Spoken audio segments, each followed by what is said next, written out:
आज के इस संत समागम के चौथे दिन इस भव्य संत समागम के उपलक्ष्य में हमारे बीच तीन महान संत अतिथि के रूप में पधारे हैं।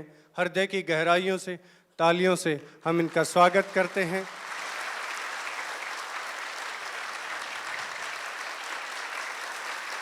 समर्थ गुरु का अभिवादन करते हैं, धन्यवाद करते हैं कि ऐसे उच्च कोटि के संत हमारे बीच में लाने के लिए आपके भाव करुणा से आपके बीच उपस्थित हुए हैं और हम बड़े भाग्यशाली हैं कि यहीं बैठे सभी तीर्थ हम यहीं पर स्नान कर रहे हैं सभी तीर्थों में। तो आज के हमारे मैं परिचय देना चाहूँगा आचार्य श्री विवेक मुनि जी, अरहम आश्रम दिल्ली। जैन परंपरा हमारी सनातन धर्म की बड़ी खूबसूरत परंपरा है। उसी से कि श्वेतांबर और दिगंबर हम जानते हैं। श्वेतांबर में ही आगे मूर्ति पूजा और स्थानिक और जिसको कहते हैं 13 अखाड़े, उनमें से ही स्थानिक से परंपरा से आचार्य सुशील जी, जिनके शिष्य हमारे सामने आचार्य विवेक जी बैठे हैं। आचार्य सुशील जी विश्व विख्यात थे, उनको पूरी दुनिया सुनती थी और उनका अमेरिका के अंदर भी बहुत बड़ा वो जिसको कहते हैं शोध केंद्र बना हुआ है। और हम सब आज जैन परंपरा से उसमें जो खजाना छुपा है, जो साधना पद्धति है, जो सनातन धर्म में भूमिका है, उससे अवगत होंगे। तो हम हृदय की गहराइयों से आपका स्वागत करते हैं। हमारे बीच में उपस्थित हैं, आपने 2 लाइनें बड़ी सुनी होंगी कि मोटे बंधन जगत के गुरु भक्ति से काट, जीने बंधन चित्त के कटे नाम प्रताप। वो हिमालय, वो परम संत शिवदयाल जी की परंपरा से हमारे बीच में जो हिमालय से वो गंगा बही, उसी के एक घाट राधा स्वामी आश्रम दिनोद से हजूर कंवर साहब जी महाराज हमारे बीच में उपस्थित हैं। हम इनका हृदय की गहराई से स्वागत करते हैं। कल हमारे बीच में शंकराचार्य जी की जो महिमा हमको सुनने को मिली, उसी में आज फिर शंकराचार्य जी हमारे बीच में, जिसको कहते हैं कि गुरु के माध्यम से ही जो अशरीरी होते हैं, शरीरी गुरुओं के माध्यम से ही हमें बताते हैं। तो उसी परंपरा में श्री श्री 1008 अखंड पीठाधीश्वर महामंडलेश्वर पंचायती अखाड़ा श्री निरंजनी डॉक्टर स्वामी शाश्वतानंद गिरी जी महाराज, आपका हम यहाँ पहुँचने पर बहुत बहुत स्वागत करते हैं।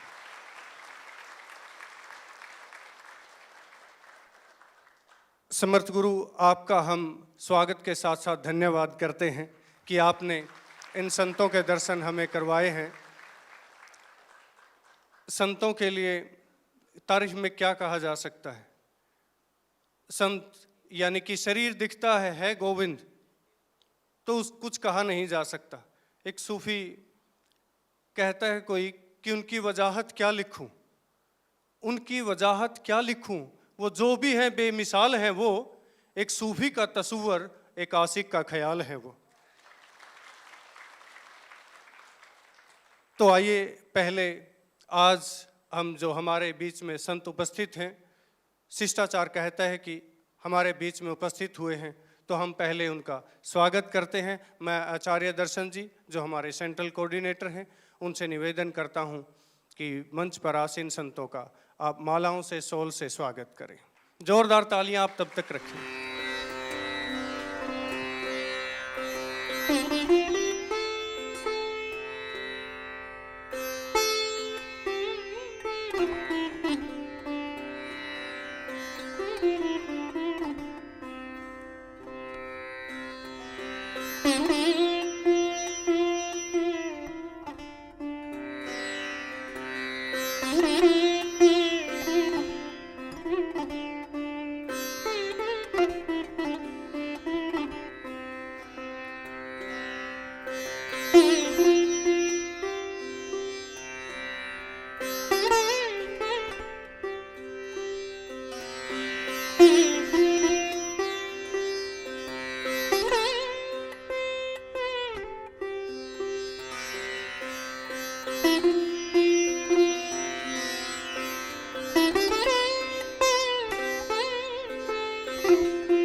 आपकी उत्सुकता मैं देख रहा हूँ कि आप अमृत वचन सुनने के लिए तैयार हैं, क्योंकि संत हमें जो सबसे हमारे नज़दीक होता है, क्या होता है, बाबा तुलसी कहते हैं सबसे नज़दीक हमारे कुछ है तो वो परमात्मा है, और उससे हम उतने ही दूर हैं।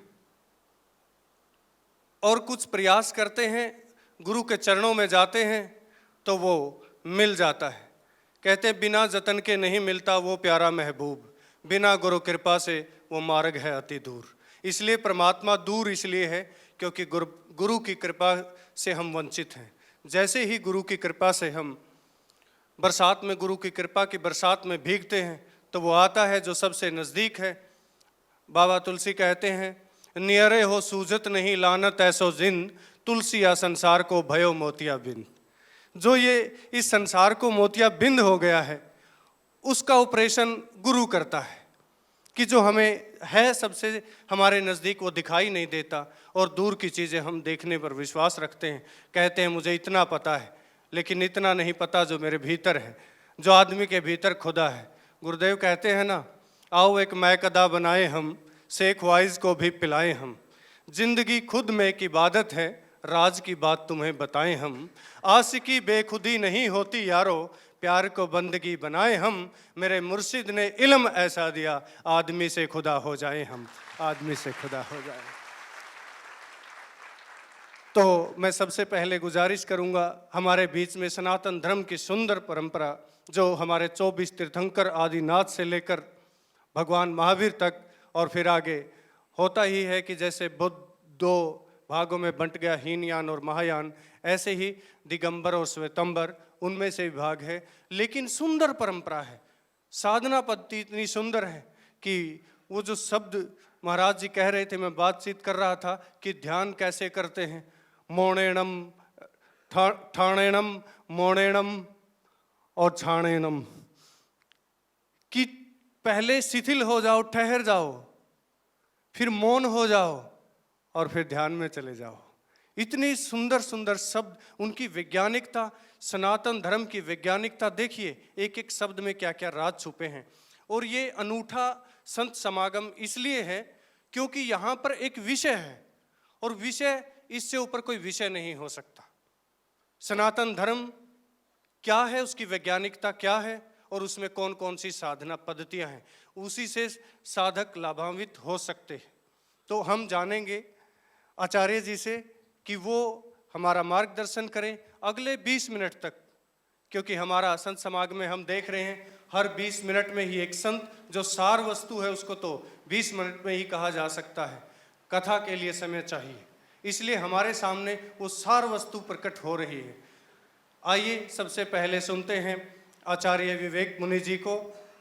हृदय की गहराइयों से हम इनका स्वागत करते हैं और तालियों से, कि जब तक माइक जाए आप।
ओंकार बिंदु संयुक्तम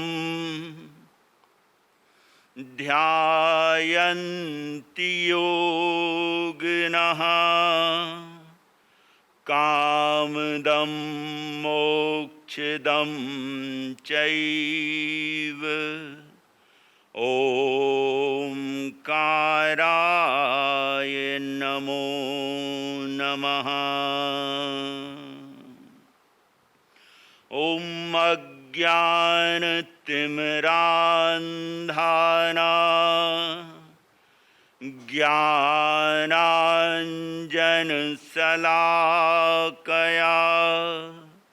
चक्षुरुन्मीलितं येन तस्मै श्रीगुरुवे नमः। तस्मै श्रीगुरुवे नमः। ॐ अखण्डमण्डलाकारं व्याप्तं येन चराचरं तत्पदं दर्शितं येन तस्मै श्रीगुरुवे नमः। तस्मै श्रीगुरुवे नमः। तस्मै श्रीगुरुवे नमः। ॐ नमो अरिहन्ताणम्। ॐ नमो श्रीसिद्धाणम्। ॐ नमो आयर्याणम्। ॐ नमो बुद्धायाणम्। नमो लोये सब साहुणम्। एसो पंच नमोकारो। एसो पंच नमोकारो सब पावपणासनो मंगलानंच सब्बेसिं परमं हवै मंगलम्।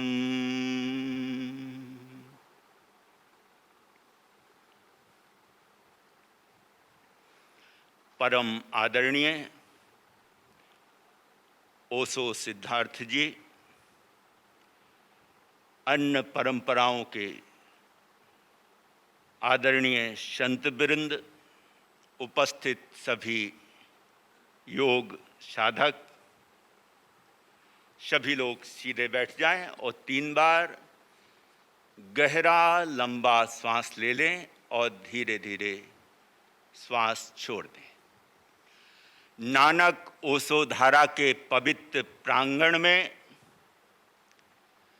अहिंसा, शांति और प्रेम से भरपूर यह जो वातावरण है, जहां आकर के सभी साधकों को एक अपूर्व शांति और समन्वय का अनुभव होता है। योग साधना के लिए विशेष रूप से जैन धर्म में भी भगवान महावीर स्वामी ने और उसके बाद की परंपरा में आचार्यों ने बहुत सुंदर वर्णन किया है कि स्थान कैसा होना चाहिए, जहां साधक को स्वयं अपनी आत्मा से जुड़ने के लिए और परम पिता परमात्मा से जुड़ने के लिए साधना करनी है। वह स्थान भी अनुकूल होना चाहिए, ना कि प्रतिकूल। तो उसके लिए सूत्र दिया है, एकांते अति पवित्रे रम्य देशे शांत प्रदेशे, कि वह स्थान कैसा हो, एकांत हो। अति पवित्र, वह स्थान पवित्र होना चाहिए। रम्य देश, वह रमणीक होना चाहिए कि उस स्थान पर आप बार बार जाएं, तब भी वहाँ उस स्थान पर आपको नवीनता का अनुभव हो, कुछ नया ही अनुभव हो। एकांते अति पवित्र रम्य देश, रमणीक स्थान होना चाहिए, वह शांत होना चाहिए। और मैं प्रथम बार इस ओशो धारा के इस प्रांगण में आया हूँ। मैं देखता हूँ कि यह जो लक्षण गुण आचार्यों ने बताए हैं, उसकी यहाँ पर अनुभूति होती है।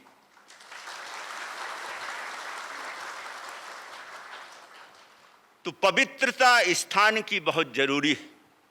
वो क्यों ना हो जहाँ साधक एक उत्कृष्ट भावनाओं के साथ में अपनी आत्म साधना में लीन हो और शुभ भावों से भरे हुए हों, तो सहज ही वहाँ का वातावरण, वहाँ के परमाणु, वहाँ के इलेक्ट्रॉन पॉजिटिविटी से, सकारात्मकता से भरे हुए होते हैं। इसलिए जहाँ साधक लोग, संत लोग, महापुरुष लोग, योगी लोग साधना करते हैं, वह स्थान धीरे धीरे तीर्थ स्थान बन जाते। आप देखें, घर में आप होते हैं, परिवार में होते, घर की वाइब्रेशन अलग होती है। आप देखें, ड्राइंग रूम की वाइब्रेशन अलग होगी, बेडरूम की अलग होगी, किचन की अलग होगी। लेकिन उसी घर में एक कोने में अगर आपने कोई घर मंदिर बना रखा है, उस स्थान की वाइब्रेशन, उसके परमाणु अलग होते। जब आप कभी दुखी होते हैं, पीड़ित होते हैं, परेशान होते हैं, तब भी उस स्थान पर जाकर के आप अपना मस्तक झुकाते, मत्था टेकते हैं। और कभी कोई आनंद का, खुशी का क्षण भी आपके जीवन में आता है, तब भी वहां जाकर के आप मत्था टेकते हैं और कुछ ना कुछ वहां पर अर्पित करते हैं, कुछ ना कुछ वहां पर चढ़ाते। उस स्थान की एक अलग वाइब्रेशन होती है। तो घर मंदिर की अपनी वाइब्रेशन,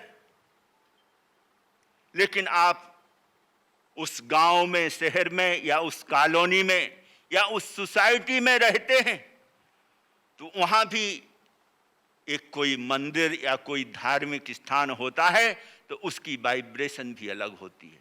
घर में एक कोने में कुछ 4-5 फुट के या 8-10 फुट के एरिया की वाइब्रेशन अलग है, लेकिन मोहल्ले में, कॉलोनी में या सोसाइटी में जो मंदिर बना है, वो कुछ 100 मीटर के एरिया में अगर देखें, तो उस मंदिर की भी वाइब्रेशन कुछ अलग होती है। लेकिन उसके बाद अगर आप किसी तीर्थ स्थान पे जाते हैं, तो वहां कई किलोमीटर का जो एरिया है, वो अलग परमाणुओं से, एक सकारात्मक ऊर्जा से, एक आध्यात्मिकता के परमाणुओं से भरा हुआ होता है। उसको हम तीर्थ स्थान कहते हैं, क्योंकि वहां पर कुछ वर्षों से नहीं, अनंत अनंत वर्षों से, सैकड़ों नहीं, हजारों वर्षों से साधक एक उत्कृष्ट भावों के साथ में, एक पवित्र भावों के साथ में, एक धार्मिक भावों के साथ में, एक मंगल की भावनाओं के साथ में वहां साधना करते हैं, ध्यान करते हैं, मंत्र योग की साधना करते हैं। उसकी वाइब्रेशन एक अलग ही होती है। तो मेरा कहने का मतलब कि हम ऐसे स्थानों पर आकर के जब समय बिताते हैं, साधना करते हैं, तो उसका जो फल होता है, वो अल्प समय में और अल्प प्रयत्न में बहुत श्रेष्ठ फल मिलता है आपको। बहुत जल्दी आपका मन एकाग्र होता, विचार आपके शांत होते हैं, चेतना आपकी आत्म जागृति बढ़ती है। भगवान महावीर स्वामी ने भी अनेक प्रकार के सूत्र दिए हैं साधना के लिए। और 12.5 वर्ष अगर उनका पूरा जीवन देखें, या तीर्थंकरों की आप जितनी मूर्तियां देखें, सभी आप देखें तो वो वीतराग मुद्रा में ध्यान में है या कायोत्सर्ग मुद्रा में ध्यान में। भगवान महावीर 12.5 वर्ष में कुछ ही पल क्षण आए हैं जहां उन्होंने मौन को खोला है और बोले हैं, बाकी ज्यादा समय वो मौन रहे और ध्यान में ही रहे। ध्यान साधना के लिए भगवान महावीर ने बहुत सुंदर ही सूत्र दिए हैं कि ध्यान करना है तो कैसे करें। तो कहा है कि ठाणेणम, पहले हम अपने शरीर को स्थिर करें। यही बात अगर देखें महर्षि पातंजलि ने भी कही, स्थिरम सुखम आसनम, कि स्थिरता पूर्वक सुखपूर्वक जिस आसन में आप बैठ सकते हैं वह आसन आप चुन लें अपनी साधना के लिए। कोई कंडीशन नहीं रखी है कि आपको पद्मासन में ही बैठना है, सिद्धासन में ही बैठना है, या अर्ध पद्मासन में बैठना है, या सुखासन में बैठना है। वहां तो एक ही सूत्र दिया है, स्थिरम सुखम आसनम, कि स्थिरता पूर्वक और सुखपूर्वक जिस आसन में आप ज्यादा से ज्यादा समय तक बैठ सकते हैं उस आसन को अपने ध्यान का आसन बना लें। यही बात भगवान महावीर स्वामी कहते हैं, ठाणेणम, की शरीर को पहले आप स्थिर करें। क्योंकि शरीर अगर देखें तो हमारी सबसे ज्यादा आज्ञाओं को मानता है। आपकी बात मन मानता है कि शरीर मानता है? मन तो बहुत वर्षों की साधना के बाद में तैयार होता है अपनी बात मानने के लिए, लेकिन शरीर को आप जब भी जो भी आज्ञा देते हैं शरीर उसका पूरी तरह से पालन करता है। आप देखें, आपको प्यास लगी, मन में एक विचार और भाव आया कि प्यास लगी, और सामने अगर पानी रखा है तो सहज ही मस्तिष्क में विचार आता है और हाथ उस पानी की तरफ आगे बढ़ जाता है, उसे लेकर के आपके मुंह तक लाता है और आप पीते। तो शरीर, आपके मन में विचार आता है कि कहीं हमें जाना है तो शरीर पूरी तरह से उसका अनुकरण करता है। शरीर कभी भी आपको मने नहीं करता है, लेकिन मन को कुछ बात कहें आप तो। इसलिए साधना में भी अगर देखें तो 3 दिन की विशेष रूप से साधना होती, क्योंकि 3 दिन अगर किसी चीज का हम शरीर को अगर अभ्यास कराएं तो धीरे धीरे शरीर उस अभ्यास के लिए तैयार हो जाता है। इसलिए आप मेडिकल साइंस में भी देखें, आपका जब बहुत बड़ा ऑपरेशन होता है, चाहे बाईपास सर्जरी हो या बड़ा ऑपरेशन होता है, तो डॉक्टर लोग भी आपको कितने दिन रखते हैं आईसीयू में? 72 घंटे, अर्थात 3 दिन। वो देखते हैं कि कोई चीज आपके शरीर से निकाली गई है और नई चीज आपके शरीर में डाली गई है। शरीर उसको स्वीकार कर रहा है, उसको एक्सेप्ट कर रहा है कि नहीं कर रहा। अगर उसको स्वीकार करना होगा तब भी 72 घंटे में वो स्वीकार करेगा, और अगर उसको रिजेक्ट करना होगा तो वो शरीर उसको रिजेक्ट कर देगा, उसका रिएक्शन आ जाएगा, और वहां पर डॉक्टर लोग अच्छी तरह से संभाल लेंगे। तो योग साधना में भी कम से कम 3 दिन की साधना होती है, जिससे हमारी जो आदतें घर की या जो हमारी दिनचर्या और रात्रिचर्या की जो आदतें हैं उनको अगर बदलना है तो 3 दिन तो कम से कम हमें देने पड़ेंगे। उसके बाद 5 दिन, 7 दिन, और फिर तो पूरा जीवन ही हमें साधना में बिताना होता है। तो भगवान महावीर कहते हैं ठाणेणम, कि शरीर को पहले स्थिर करें। उसके बाद में शरीर आपका स्थिर कब होगा? जब शरीर आपका निरोग होगा, जब शरीर आपका स्वस्थ होगा। अगर शरीर में कोई पीड़ा है, कोई बीमारी है, कोई दिक्कत है, तो आपका शरीर स्थिर नहीं हो सकता है। तो शरीर को निरोग बनाने के लिए अपनी भारतीय सनातन संस्कृति में योग आसनों की साधना है, कि योग आसनों के द्वारा हम शरीर को निरोग भी बना सकते हैं, जो बीमारियां हैं उन्हें भी ठीक कर सकते हैं, और आगे शरीर में बीमारियां पैदा ना हो उसके लिए हम अपने शरीर में इम्यूनिटी, उस शक्ति को, जो रोग प्रतिरोधक शक्ति है, उसको भी गेन कर सकते हैं, उसको भी प्राप्त कर सकते हैं, उसको भी जागृत कर सकते हैं। और शरीर जितना आपका निरोग होगा, स्वस्थ होगा, ओशो, रजनीश भी यही बात कहते हैं अनेक जिन सूत्रों में, और अनेक उन्होंने जो भारतीय संस्कृति नहीं, पूरी विश्व की जो संस्कृतियां और जो महापुरुष हुए सभी पर उन्होंने अपने प्रवचन दिए हैं। तो कहने का मेरा मतलब कि अपने शरीर को स्थित करने के लिए शरीर को स्वस्थ रखना, फिर मौनेनम, वाणी को मौन रखना, क्योंकि वाणी भी देखें तो शरीर का ही बहुत एक सूक्ष्म हिस्सा है, वचन। लेकिन वचन को पहले जो हम वाणी से बोलते हैं, जो शब्दों में अभिव्यक्त होता है, उसे हम मौन होकर के शांत करें, और धीरे धीरे वह जो विचार आपके मस्तिष्क में चलते हैं वो धीरे धीरे शांत होंगे। वो कब शांत होंगे? जब हम ध्यान की स्थिति में जाएंगे। तो ठाणेणम मौनेणम, पहले वाणी का मौन और फिर धीरे धीरे मन का मौन, मौनेणम, और झाणेणम माने जागृति पूर्वक ध्यान करना। और उसके बाद सूत्र दिया है अपाणम बोसरामी, क्योंकि जब ध्यान में आपका शरीर स्थिर है, वाणी मौन है, उसके बावजूद भी आपके मन में विचारों की जो रहलें, तरंगें जो उठ रही हैं, उनको ना ही रोकना है, ना ही उनको पकड़ना है, उनके साथ में अटैच होना है। उनको एक ज्ञाता दृष्टा भाव से, साक्षी भाव से उनको देखना है, जिसे कहा है बोसरे बोसरे, कि उनको त्यागते जाएं, छोड़ते जाएं। और धीरे धीरे वो विचारों की श्रृंखला चलती रहेगी, लेकिन उन विचारों को अगर मन, शरीर का और आपकी वाणी का साथ नहीं मिलेगा तो अकेले विचार और मन कुछ भी नहीं कर सकता। तो मेजॉरिटी किसकी हो गई? शरीर की और वाणी की। फिर मन में विचार आ रहे हैं, वो बंदर की तरह उछलेंगे, कूदेंगे, लेकिन जब थक जाएंगे तो कुछ समय बाद वो धीरे धीरे शांत होने शुरू होंगे और चेतना जागृत हो।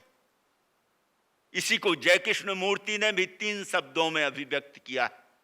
कहा है एफर्टलेस, कि शरीर से कोई एफर्ट ना करें, एफर्टलेस, चॉइसलेस, कि कोई चुनाव नहीं कि विचार अच्छा है ये बुरा है, जो है। एफर्टलेस, चॉइसलेस, थॉटलेस, उसके बाद थॉटलेस स्थिति आएगी, थॉटलेस, और अवेयरनेस, जागृति। वही जो अवेयरनेस है, शुद्ध चेतना की जागृति की जो स्थिति है, वही मेडिटेशन, वही ध्यान है। और भगवान महावीर ने यह सूत्र दिया और ध्यान के लिए कितना बड़ा महत्व बताया है, कि कहा है शीशम जहां शरीरस, जैसे अपने शरीर में सिर का महत्व है।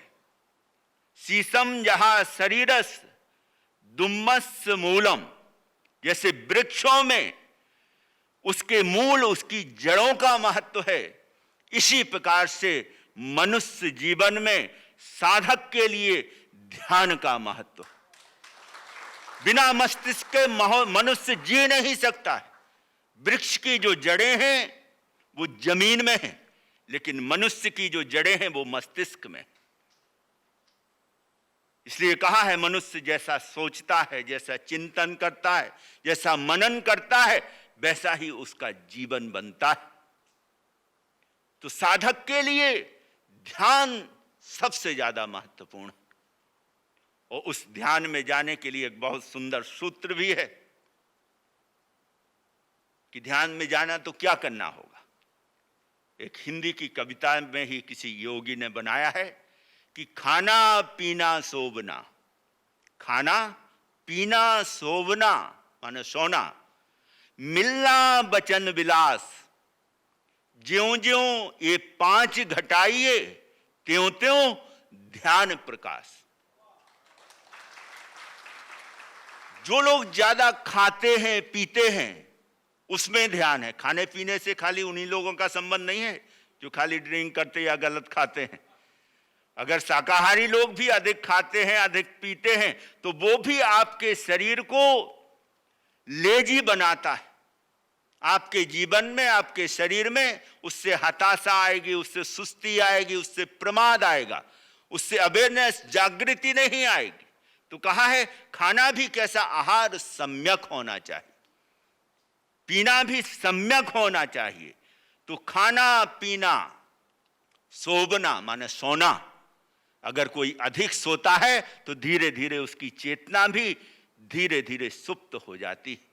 तो अधिक सोना भी बहुत खराब, अधिक सोना भी आपको लेजी बनाता है, आपके जीवन में तमोगुण की वृद्धि करता है। तो खाना पीना, शोभना, मिलना, वचन विलास, अगर हम ज्यादा लोगों से मिलते हैं, ज्यादा गप्पे मारते हैं, ज्यादा बातें करते हैं, तो उससे भी आपका समय भी बर्बाद होता है और शक्ति भी जाती। और ध्यान साधना के लिए क्या जरूरी है? मौन जरूरी है। मिलना और ज्यादा बोलना जरूरी नहीं है। लेकिन आजकल बोलना भी कम हो गया। आज तो समय, लोग 4 लोग भी बैठे हैं तो सभी लोग अपने अपने मोबाइल उठा करके अपने मोबाइल में ही व्यस्त रहते। कुछ भी है तो पूरी दुनिया उनकी मोबाइल में है। जिनसे कोई परिचय नहीं है, जिनसे कोई संबंध नहीं है, उनके साथ में उनके संबंध जुड़ जाते। तो कहने का मतलब कि मिलना, वचन विलास, ज्यों ज्यों ये 5 घटाइए, इन 5 को धीरे धीरे जैसे हम कम करते हैं तो धीरे धीरे हमारे जीवन में ध्यान का प्रकाश आना शुरू होता है। तो जैन धर्म भी पूरी साधना पद्धति सभी तीर्थंकरों की, भगवान महावीर की, उसके बाद में आचार्यों की जो परंपरा रही है, उन्होंने ध्यान को सबसे ज्यादा महत्वपूर्ण बताया है। और ध्यान खाली यही नहीं कि जब हम कुछ समय ध्यान के लिए बैठते हैं वही ध्यान, उसके लिए भी भगवान महावीर ने सूत्र दिया है। जयम चिट्ठे जयम चरे जयम चिट्ठे जयम मासे जयम सये जयम भुजंतो भासंतो पावकम मम न बंधी। कि जागृति पूर्वक आप उठें, जागृति पूर्वक आप बैठें, जागृति पूर्वक आप खाएं, जागृति पूर्वक आप चलें, जागृति पूर्वक ही सभी काम करें। जागृति अर्थात ध्यान पूर्वक। इसी को गीता में भी भगवान श्री कृष्ण ने भी कहा है, योग है कर्मेषु कौशलम। योग क्या है? हर कार्य को, हर कर्म को कुशलता पूर्वक करना ही योग है। तो खाली साधक, आपका सौभाग्य है कि आपको ये क्षण, ये अवसर मिले हैं और आपके अंदर ये भावना और विचार जागृत हुए हैं कि आप इतना समय निकाल करके साधना के लिए आए और यहां से जो सीख के जाएं उसे जीवन में जिए। हर कर्म के साथ में आप अपने योग को जोड़ें तो आपके जीवन में उस परम शांति का भी आपको अनुभव होगा और उसके साथ साथ उस परम पिता परमात्मा की आपको अनुभूति होगी। इन्हीं मंगल भावों के साथ में मैं अपनी वाणी को विराम देता हूं। ओम अरहम। ओम शांति शांति शांति। ओम। कितने सरल शब्दों में हमारे सनातन धर्म के, जैन धर्म की जो वैज्ञानिकता है उसको समझाई है हमारे संत विवेक मुनि जी ने। उन्होंने जैन धर्म के एक शब्द आता है, भगवान महावीर कहते हैं पूर्व श्रुत। वहाँ वही केंद्र है। और दूसरा, बाहर व्यवहारिक के लिए हमारे जैन धर्म में अहिंसा परमो धर्म है। कितने करुणावान होते हैं कि एक चींटी को भी, लेकिन समय के साथ साथ इसमें भी समय के साथ बदलाव हो रहे हैं। जैसे महाराज जी अब पहले पैदल चलते थे तो महाराज जी अब व्हीकल का यूज कर रहे हैं। तो अब समझा जा रहा है। महाराज जी से मेरी बात हो रही थी कि मैंने कहा कि ये बड़ी अच्छी बात है कि उसके संदर्भ को देखा जाए कि क्यों नहीं पहले बैलगाड़ी होती थी, बैल होते थे। परम गुरु ओशो को हमने सुना है ऐसा कहते हुए कि वो उसका कारण ये था कि बैलगाड़ी थी, बैलों पर या किसी घोड़े पर उस पर बैठना नहीं चाहते थे।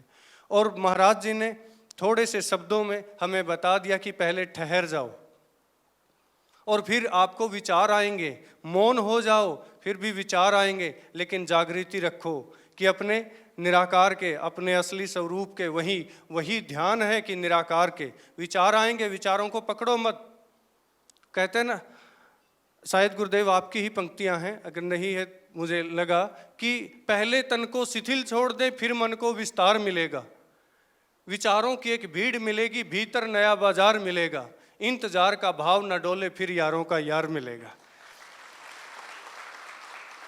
कि पहले तन को शिथिल छोड़ दें और फिर हम मौन हो जाएं और फिर निराकार के प्रति जागें, फिर अपना यारों का यार जो भीतर बैठा है उसके हम दर्शन कर पाएंगे। अब बहुत बहुत धन्यवाद, आपने हमारा मार्गदर्शन किया। अब मैं महामंडलेश्वर जी से निवेदन करूंगा।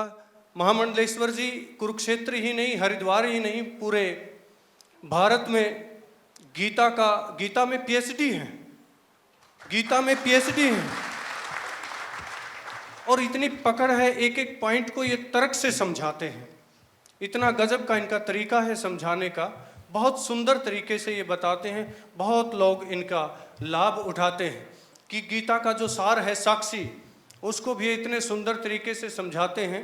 वहाँ कुरुक्षेत्र के ही पंडित साधुराम जी भी साक्षी के बारे में हरियाणा वाले अच्छे से समझेंगे कि उसमें बता रहे हैं, किते किते रोवे किते किते सोवे, किते बाजरे ढोल धमाके, किते हुण लाग रे फेरे, किसे की अर्थी जय मरगट पे ऊपर थान बतेरे, किसे का लागी कमाई आवण हो गए पुत कमेरे, किसे की चढ़के बेल उतर की पटपट पड़े मंडेरे, कोई कांचा होया फिर जगत में, कोई कुल में रहा अकेला, दूर बैठ के देखना साधु दुनिया का मेला।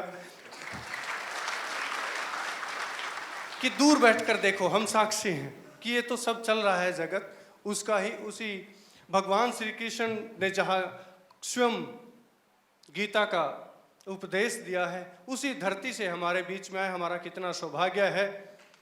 वैसे हरियाणा में ही गीता उतरती है, चाहे जन्म भगवान यूपी में लो या बिहार में लो, क्या फर्क पड़ता है, गीता तो यहाँ सुनानी पड़ेगी।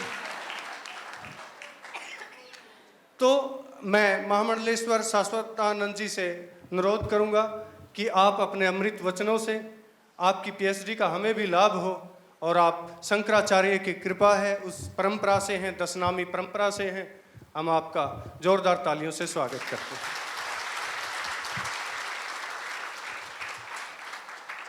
नारायण नारायण नारायण नारायण। भारत माता की। सम्मानित मंच, इस संस्थान के अधिष्ठाता श्रद्धेय औलिया जी, समुपस्थित प्रियात्मन साधक वृंद, मुझे आज आने का समय अपनी स्थितियों के अनुसार नहीं था, लेकिन बहुत पहले जब मेरे सामने ये प्रस्ताव आया कि ओशो धारा में सनातन धर्म को लेकर, सनातन पद्धति को लेकर सनातन संतों का सम्मेलन है, तो मुझे अच्छा लगा। क्योंकि हमारे यहाँ भारतवर्ष में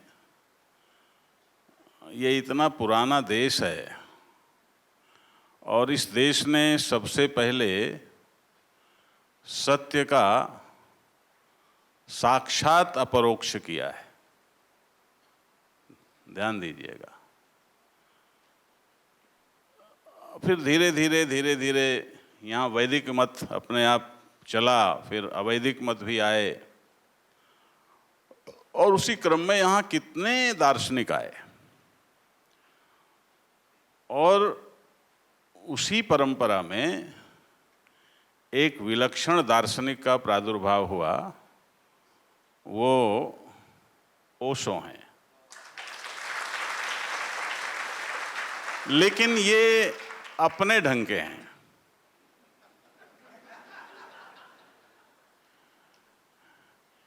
आप ये नहीं कह सकते कि इनकी ये फिलॉसफी है। ये जैसे सभी परंपराओं का अपने ढंग का एक अल्हड़ समाहार प्रस्तुत करते हैं। जैसे हिंदी जगत में मेरे पास हिंदी की भी पीएचडी है और फिलॉसफी की भी है। तो हिंदी जगत में पहले कविता के क्षेत्र में छंदबद्ध कविता ही होती थी। कोई कविता लिखे तो उसे गिनना पड़ता था कि कितनी मात्राएं हैं, कितने क्या लिखा। वो मात्राओं का गणित लगाना जरूरी होता था, नहीं तो वो कविता बेकार है। तो बेचारा वो भाव तो पीछे रह जाते थे, वो मात्राओं की गणित में उलझ के रह जाता था। निराला एक कवि आए और उन्होंने छंद और छंदों की गणित इसको पीछे छोड़कर केवल अपने कवि हृदय को एक सर्वात्मक अभिव्यक्ति दी। वह तोड़ती पत्थर देखा मैंने उसे इलाहाबाद के पथ पर, कोई न छायादार पेड़ वह जिसके तले बैठी हुई स्वीकार। अब ये इसमें कोई छंद का गणित नहीं। वह आता दो टूक कलेजे के करता, पछताता पथ पर आता, पेट पीठ दोनों मिलकर हैं एक, चल रहा लकुटिया टेक। वह आता पछताता पथ पर आता। अब यहां जब आप ये सुनते हैं कि वह आता पछताता पथ पर आता, पेट पीठ दोनों मिलकर हैं एक, चल रहा लकुटिया टेक, तो आपके हृदय में, आपका हृदय अपने आप जागृत हो जाता है। कविता की आत्मा यह हृदय का तादात्म्य है। निराला ने उसको उकेरा। पहले उनका भी विरोध हुआ, लेकिन बाद में निराला एक युग पुरुष बन गए। और आज कोई भी किसी के भी हृदय में यदि, क्योंकि कवि हृदय तो सबका हो सकता है, जिसके भी हृदय में प्रेम का उद्भाव होगा, जिसके भी हृदय में किसी दूसरे के लिए महसूसियत आ सकती है, दिल धड़क सकता है। और सच बात तो ये है, देखो जी समय बहुत कम है, एक पते की बात आपको बताता हूँ। 84 लाख योनियों में जो मनुष्य का शरीर है ना, ये सारी सृष्टि का परिपाक है। नेचर इससे आगे कोई रचना बना नहीं सकी, और ये रचना ऐसी है जो स्वयं परमात्मा को भी अपनी मुट्ठी में ले सकती है। ये रचना ऐसी है जो परमात्मा को अपने अंदर जागृत कर सकती है, सर्व को जागृत कर सकती है। यह रचना बड़ी विलक्षण है। जितनी योनियां हैं, कभी आपने शायद इस तरह से सोचा हो, न सोचा हो, वो सब की सब प्रकृति की प्रतियोगी हैं। आप देखें आप कितने विलक्षण हैं, अपनी अहमियत जरा महसूस करें। सबसे पहले हम मनुष्य होने का अर्थ समझें कि मनुष्य होना यानी क्या। 84 लाख योनियां हो या कितनी भी हो, हम कोई गिनने तो गए नहीं ना, सभी प्रकृति की प्रतियोगी हैं। सब में नेचर ने कुछ ना कुछ फीड कर रखा है, उन्हें वैसा ही करना है। आप लोग, मैं समझता हूं कि हिंदुस्तान में कहीं भी चले जाओ तो 90% लोग तो गांव से बिलोंग करने वाले मिलते हैं, यहां भी होंगे। एक बया चिड़िया होती है, कितने लोग जानते हैं बया चिड़िया के बारे में? देखो बताओ। बया चिड़िया छोटी सी चिड़िया होती है और वो बड़ी विलक्षण है। वह अपना घोंसला हमेशा ऐसी जगह में बनाती है जहां कुएं के बीच में कहीं कोई टहनी हो, और उसमें फिर वो ऐसा लटकता हुआ बनाती है, बिल्कुल सुरक्षित। और बया चिड़िया का घोंसला आज भी मनुष्य की इंजीनियरिंग के बाहर है, नहीं बना सकता। मैं पूछता हूं, बया चिड़िया ने कहीं से इंजीनियरिंग की है क्या? अब बया चिड़िया से कहो कि अब कोई खतरा नहीं है, तुम चाहो तो यहां ओशो धारा में किसी पेड़ में तुम सीधा साधा घोंसला बना सकती हो, तो वो नहीं बना सकती, क्योंकि नेचर ने उसमें वही घोंसला फिट किया हुआ है। आप मकड़ी को देखते हैं। मैं बचपन में कई बार कई कई घंटे तक मकड़ी को देखता रहता था। मकड़ी अपना जाला कितनी जल्दी जल्दी बनाती है। और आपको यदि कहा जाए कि दो समानांतर रेखाएं खींचो, तो आप कहोगे भाई जरा सेट स्क्वायर लाओ, उसे मिला के फिर पेंसिल लोगे, ये करोगे वो करोगे, बड़ी मुश्किल में समानांतर खींचोगे। और उसमें भी बहुत मुश्किल है कि वो सही कुछ ना कुछ फर्क न रह जाए। लेकिन मकड़ी के कोई भी दो तार क्या गैर समानांतर होते हैं? आप सोचो, ये नेचर की कलाबाजी है। लेकिन आप में नेचर ने क्या दिया है? ठन ठन पालम मदन गोपालम। क्यों क्यों क्यों? नेचर यदि आप में कुछ भी दे देती, कोई चीज फीड कर देती, तो फिर आप वही होने के लिए मजबूर होते। मोक्ष का और मुक्ति का द्वार फिर कैसे खुलता? इसलिए नेचर ने आपको कुछ नहीं दिया। और एक बात मैं कहूं, हमारे ओशो कहते हैं कि मैं इसके लिए धन्यवाद दूंगा अपने श्रद्धेय औलिया जी को कि उन्होंने एक परंपरा में एक परिमार्जन किया है। क्योंकि मुझे कई बार तकलीफ होती थी कि ओशो को सेक्स गुरु समझा जाता है, और यूं ही नहीं समझा जाता। उन्होंने बड़े प्रयोग भी किए होंगे, बड़ी क्रांतिकारी बातें भी की होंगी, और उस सब को कहने की आवश्यकता नहीं। लेकिन वो एक तर्क देते हैं कि सेक्स से सृष्टि होती है, फिर सेक्स यदि बुरा है तो फिर सब बुरा है, सृष्टि बुरी है। लेकिन ध्यान दें, यदि हम पारंपरिक दर्शन शास्त्र की दृष्टि देखें तो अन्नमय कोश, प्राणमय कोश, मनोमय कोश, विज्ञानमय कोश, आनंदमय कोश। सेक्स की सीमा कहां तक है? अन्नमय कोश तक। आनंद नहीं। बिना बॉडी कॉन्शियसनेस के सेक्स संभव है क्या? बोलो भाई, संभव है क्या? नहीं संभव है। मैं दो बातें आपको बताता हूं। कर्दम एक प्रजापति हुए। कर्दम प्रजापति पहले क्रम की सृष्टि थे। ब्रह्मा जी ने उनकी रचना की। उन्होंने कहा बस ठीक है, मैं तो अब इस मनुष्य शरीर की उपयोगिता यही है कि मैं परमार्थ सत्य का दर्शन कर लूं। अब ये साक्षी के लिए कह रहे थे ये हो रहा है वो हो रहा है, हम दो अलग साक्षी हैं। ये साक्षी नहीं है भैया, ये साक्षी नहीं है। साक्षी अभेद स्थिति का नाम है। क्योंकि यदि मैं इनका साक्षी हूं तो फिर मेरा साक्षी कोई होगा, फिर मेरा साक्षी कोई होगा। तो जो दर्शन शास्त्र में एक अनवस्था दोष होता है, वो अनवस्था दोष आ जाएगा। फिर परमार्थ की सिद्धि कहां होगी? जहां भी सापेक्षता है वहां नाश है, और सनातन का अर्थ है जहां नाश नहीं है। मजे की बात यही है, 84 लाख योनियों में सभी भोग योनियां क्यों हैं? क्योंकि वो नाश की तरफ बढ़ रही हैं। लेकिन मनुष्य योनि ऐसी है जो नाश के साथ साथ चलते हुए अनाश की ओर, अमृत की ओर बढ़ सकती है। कर्दम ने कहा मैं तो अब साधना करूंगा। अभी साधन पद्धति बहुत अच्छी, मैंने तो जैन दर्शन में मेरा विषय रहा है।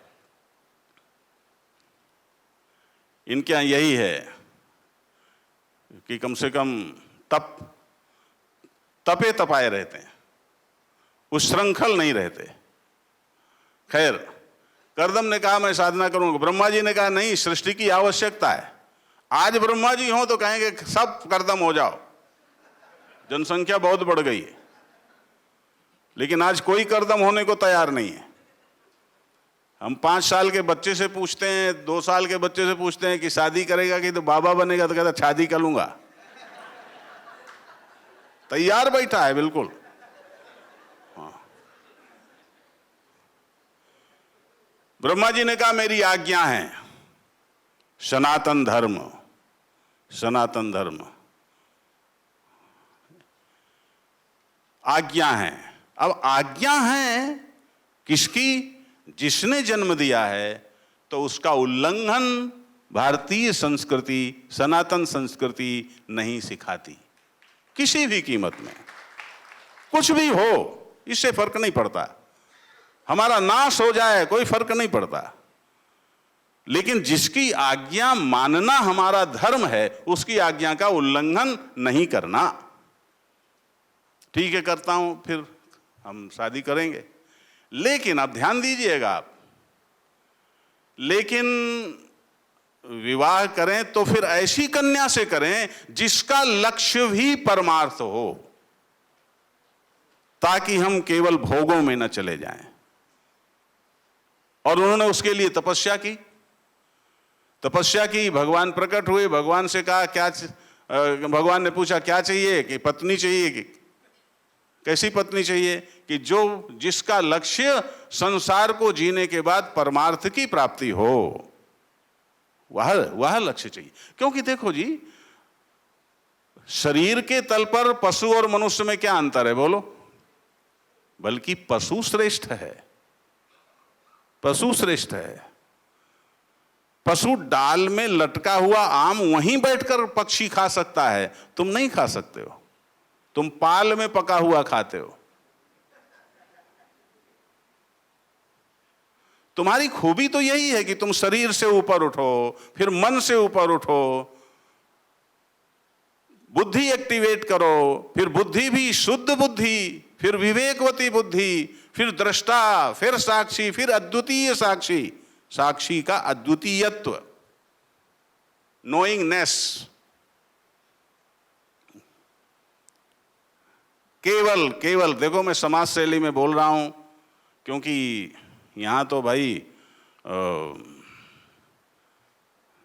जैसा चलेगी गाड़ी चलाई जाएगी, वैसे चलना पड़ेगा ना। केवल वेदांत ही ऐसा दर्शन है जो इस परमार्थिक सत्य को स्पष्ट करता है कि जो तुम हो, जो दृष्टा है, वही दृश्य है। इसके अलावा कोई फिलॉसफी नहीं है। साक्षी ही मैं हूं और साक्षी ही दृश्य भी है।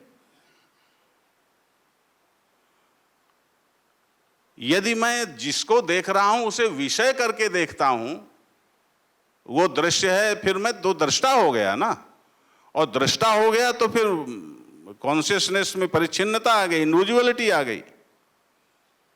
ये जो इंडिविजुअल कॉन्शियसनेस, यह जो दृष्टा है, यह जब बाहर की तरफ देखता है तो यही मन कहलाता है।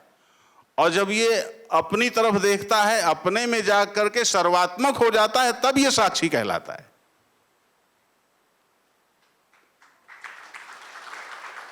फिर से सुन लो, आपकी कॉन्शियसनेस, सभी जानते हैं, ऐसी जगह बैठे हैं, उसमें इंडिविजुअलिटी आ गई, ठीक। अब ये इंडिविजुअल कॉन्शियसनेस यदि किसी ऑब्जेक्ट से जुड़ गई तो मन है, और यदि ऑब्जेक्ट लेस होकर अपने में ठहर गई लेकिन इंडिविजुअलिटी है तो दृष्टा है। और यदि इंडिविजुअलिटी को किसी तरह से तिरोहित कर लिया तो साक्षी है, तो साक्षी है। अब ये जो इंडिविजुअलिटी को समाप्त करके मैं यदि वहां पहुंचता हूं तो मुझ में तुम में कोई फर्क रहेगा क्या?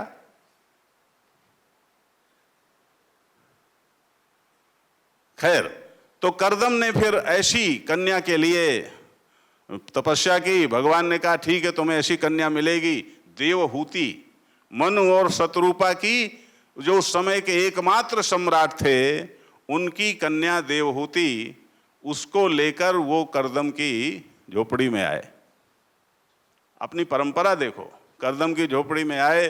कर्दम ने कहा कि ऐसा है, आप मेरे पास आए हो अपनी कन्या देने के लिए, लेकिन मेरा निर्णय है कि विवाह के बाद मुझे संन्यास लेना है। मुझे परमार्थ तत्व का अनुसंधान करना है और फिर जीवन मुक्ति के विलक्षण आनंद में रमण करना है। यह मनुष्य होने का अर्थ है। याद रखो, मुक्ति यदि है तो जीते जी है, मरने के बाद की मुक्ति की बात तो ठग विद्या है।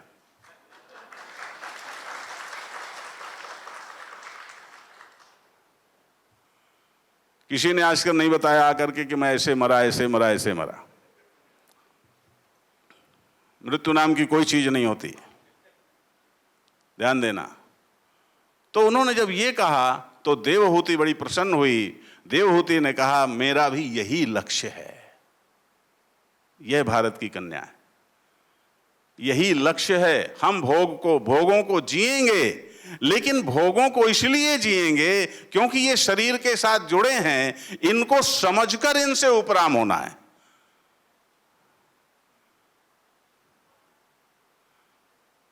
याद रखो, रजनीश कहीं, हमने भी थोड़ा कभी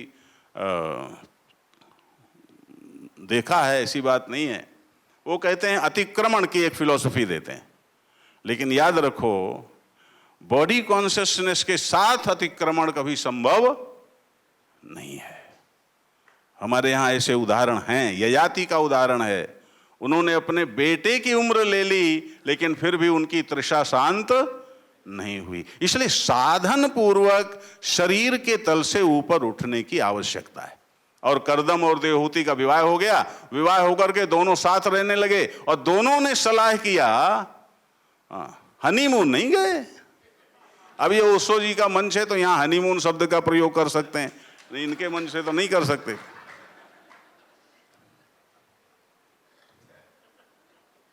हम तो पहले हम हनीमून जानते नहीं थे, तो हम समझते थे कि हनीमून ये पति पत्नी जाकर के चांदनी रात में एक दूसरे को शहद चटाते होंगे।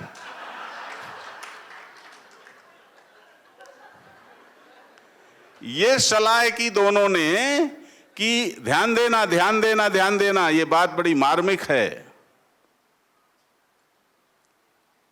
और जिस बात के लिए यह पंथ, बुरा नहीं मानिएगा, मैं आपका अपना हूं, इसलिए कोई शब्द बोल रहा हूं तो अपनेपन से बोल रहा हूं। यह पंथ जिस बात के लिए बदनाम हुआ है, उसकी हवा निकालती है यह बात जो मैं कहने जा रहा हूं। हमारे यहां, हमारे समाज में किसी चीज को बदनाम करने की बड़ी रस मिलती है, लोगों को बड़ा आनंद मिलता है। और याद रखो, जो व्यक्ति जिसकी निंदा करता अंदर से वो वही होता है। यदि अंदर से वो ना हो तो निंदा कर ही नहीं सकता। सवाल ही नहीं कि निंदा कर सके, वो वही होगा तभी निंदा करेगा। तो मैं वो ये कह रहा था कि क्योंकि ओशो ने निश्चित रूप से पुराणों का अध्ययन नहीं किया, या पुराणों में उन्हें कूड़ा करकट दिखा होगा। मुझे कहने में कोई संकोच नहीं, क्योंकि आर्य समाजियों को भी कूड़ा करकट दिखता है, बहुत लोगों को कूड़ा करकट दिखता है। अभी एक यूनिवर्सिटी में एक कार्यक्रम था, उसमें मुझे बुलाया कि पुराणों में जो प्रक्षिप्त अंश हैं उनका संपादन करना है। तो मैंने कहा आप लोग ये पैंट और टाई लगा करके पुराण पढ़ोगे लाइब्रेरी में बैठ करके चुस्कियां लेते हुए, तो पुराणों का सत्यानाश कर दोगे।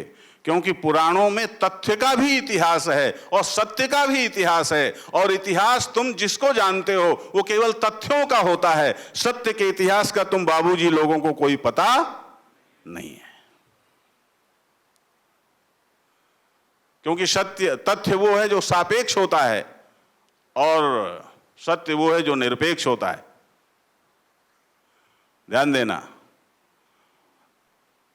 तो कर्दम ने और देवहूति ने क्या निर्णय किया कि हम दोनों तब तक पति पत्नी का शारीरिक धर्म निर्वाह नहीं करेंगे जब तक, मैं सनातन साधना पद्धति की ही बात कर रहा हूं। महात्मा जी आप जो थोड़ा बैठ जाओ। आपको यहां घड़ी रखनी चाहिए थी, ये आपकी गलती है। बैठ जाओ। हाँ 1 मिनट,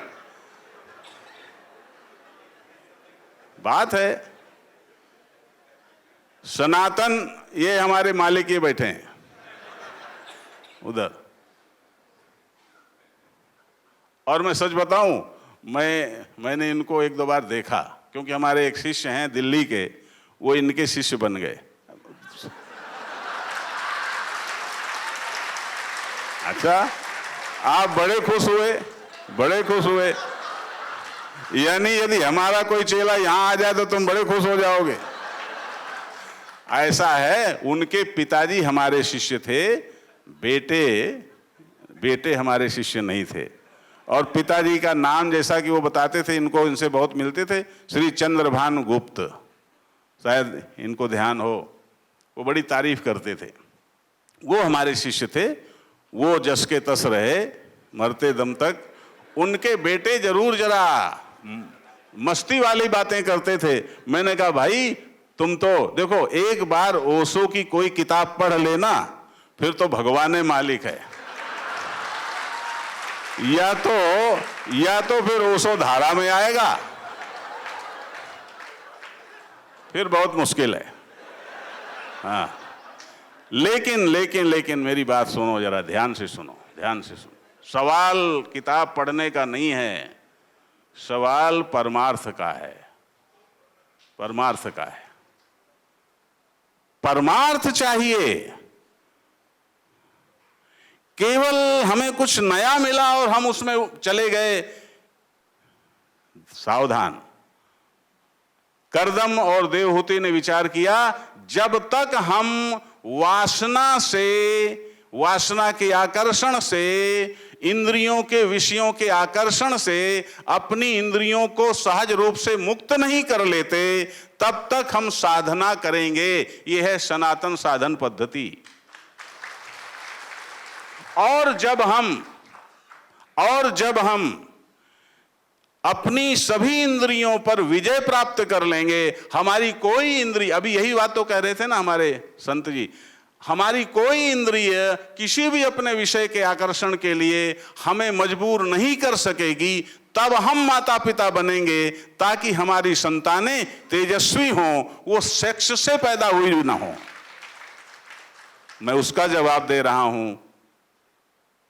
और उन्होंने ऐसा ही किया।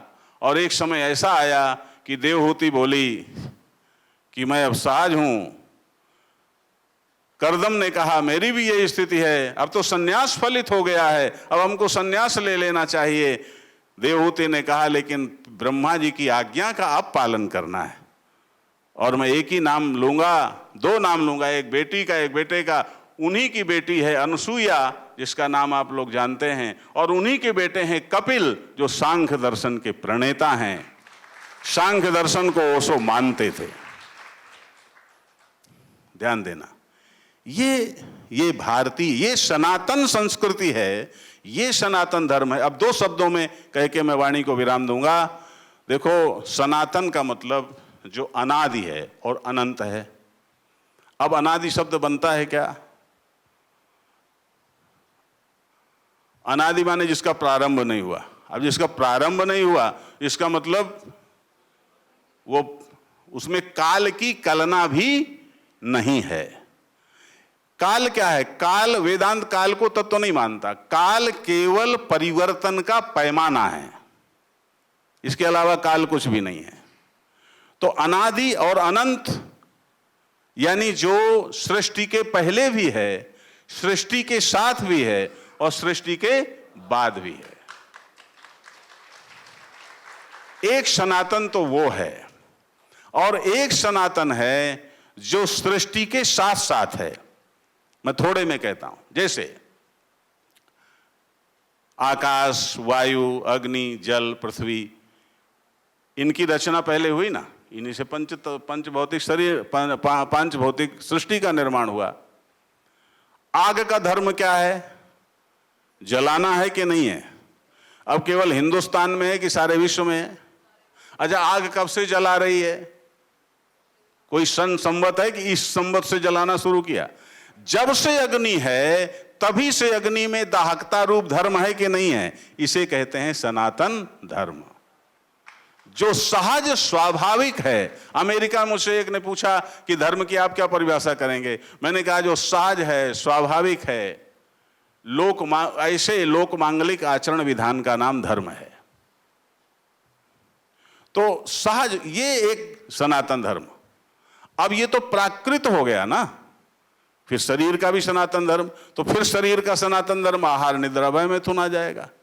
तो फिर इस सनातन धर्म को सामाजिकता से, सांस्कृतिक रूप से नियमित करने के लिए नियामक धर्म की रचना हुई। सड़क पर दाएं चलना है, बाएं चलना है, ऐसे करना है, ऐसे करना, ये नियामक धर्म है।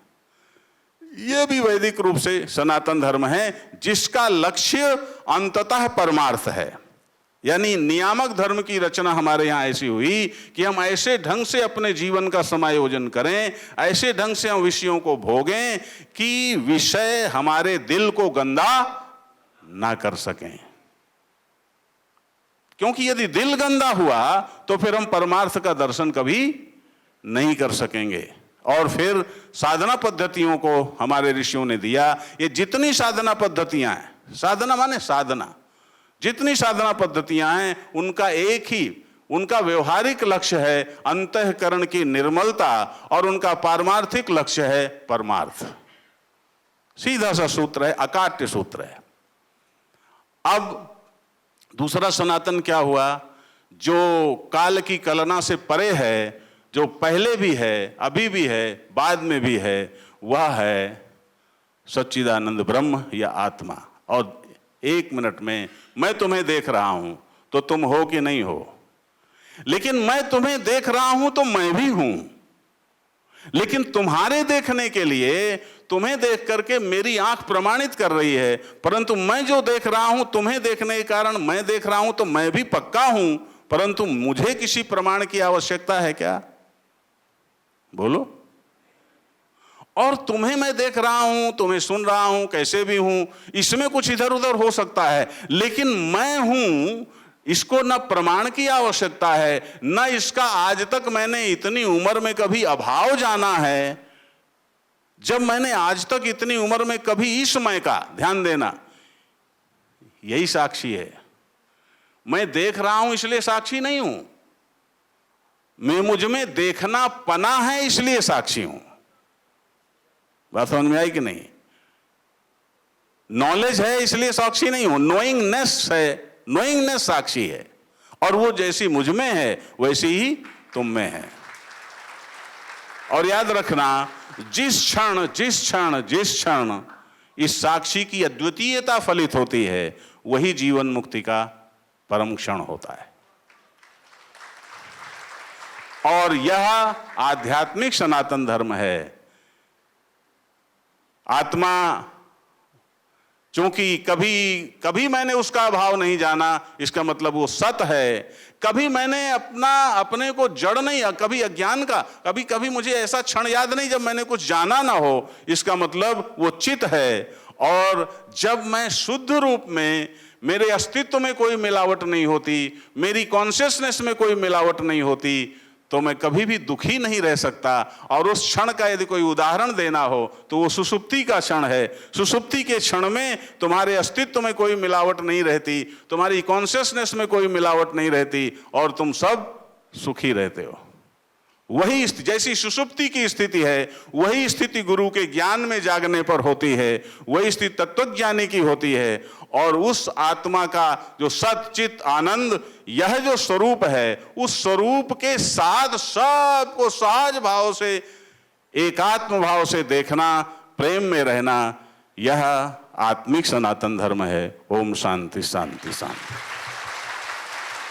महामंडलेश्वर पूज्य शाश्वतानंद जी ने इतने वैज्ञानिक तरीके से, इतने एक एक शब्द को खोलकर साक्षी के बारे में बताया है। तो अब मैं जिन संत को आमंत्रित करना चाहूँगा, इनसे मेरा अलग ही प्रेम हो गया है। पहले तो मैं ये बताता हूँ कि ऐसा लग रहा है कि पिछले जन्मों से ही इनको जानते थे। इन्हें देखते ही जब मैं इनके पास गुरु की चिट्ठी लेकर गया, इनका सत्संग चल रहा था, जैसे हम बैठे हैं ऐसे ही बैठे थे हजारों लोग, लेकिन इन्होंने देखा कि कोई आया है बीच सत्संग में ही सीधा बुलाया। गुरुदेव की किताब थी संपूर्ण अध्यात्म, और जिस विषय पर बोल रहे थे इन्होंने किताब को माथे से लगाया और पेज खोला, वही बात उसमें निकल आई। राधा स्वामी शब्द विश्व में किसी भी देश में चले जाएं वहां सुनने को मिल जाएगा। राधा स्वामी का इतना प्यारा अर्थ कि राधा यानी कि हमारी आत्मा, स्वामी यानी कि इसका मालिक परमात्मा। राधा स्वामी हर शब्द में इन्होंने इतनी वैज्ञानिक तरीके से और सरल स्वभाव, और कबीरदास जी की तरह आज भी जैसे वो अपना काम करते थे, ये सुबह से इनकी कर्म योग शुरू होता है, खेत में काम करने से लेकर और साधना तक। इतने सरलचित संत, हम इनको नमन करते हैं और मैं आमंत्रित करता हूं कि आप हमारे बीच में आए। धन्यवाद, और अपने अमृत वचन रखने की कृपा करें। परम श्रद्धेय ओशो और या सिद्धार्थ जी, मंच पर आसीन संतगण, उपस्थित साधक, प्रभु भगत,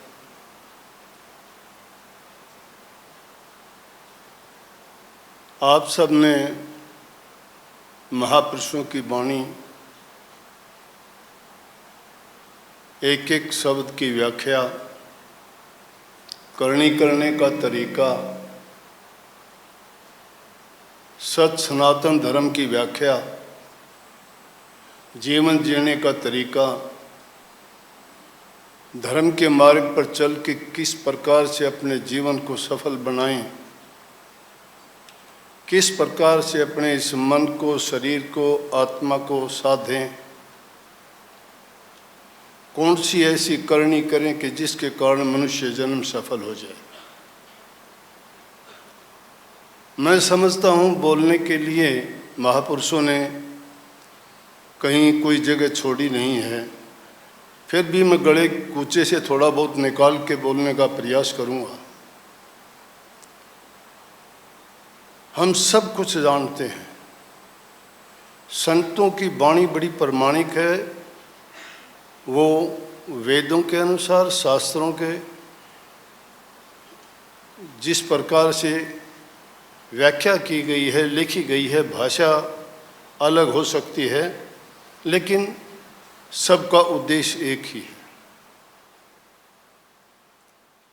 और संतों ने फरमाया है कि मन जानत सब बात जानत ही ओगण करे, काहे की कुशलात हाथ दीप ले कुएं पड़े। अरे मन जानता है, सब कुछ जानता है, हम क्या करते हैं?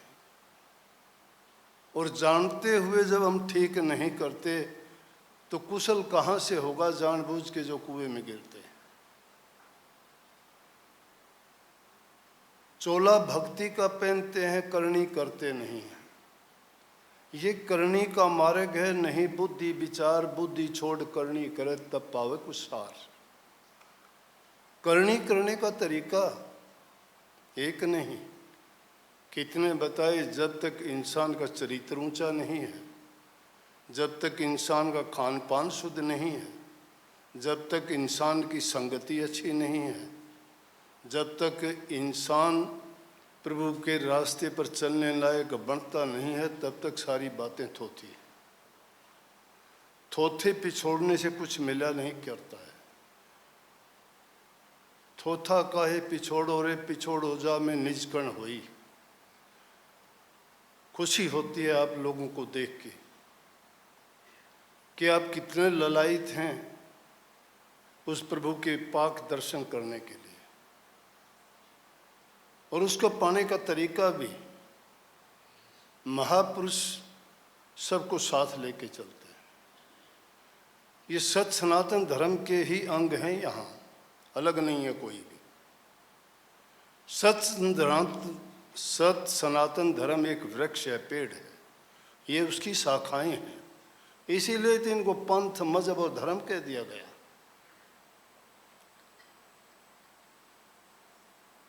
ओशो जी के बारे में मैंने साहित्य नहीं पढ़ा, नहीं जानता हूँ, लेकिन कुछ एक गिनी चुनी बातें सुनते हैं। उन्होंने जो कुछ कहा, हर चीज़ को शायद हो सकता है उनका तरीका अलग होगा, लेकिन हर धर्म के विषय में, प्रभु प्राप्ति के बारे में और अपने जीवन लक्ष्य को प्राप्त करने के लिए जो उन्होंने बातें कही एकदम सही थी। अब उनके अनुसार अगर करनी की जाए, उन्होंने कुछ गलत नहीं कहा, जिन लोगों के जैसे ख्याल थे उन्होंने उसके अनुसार उनको मान लिया।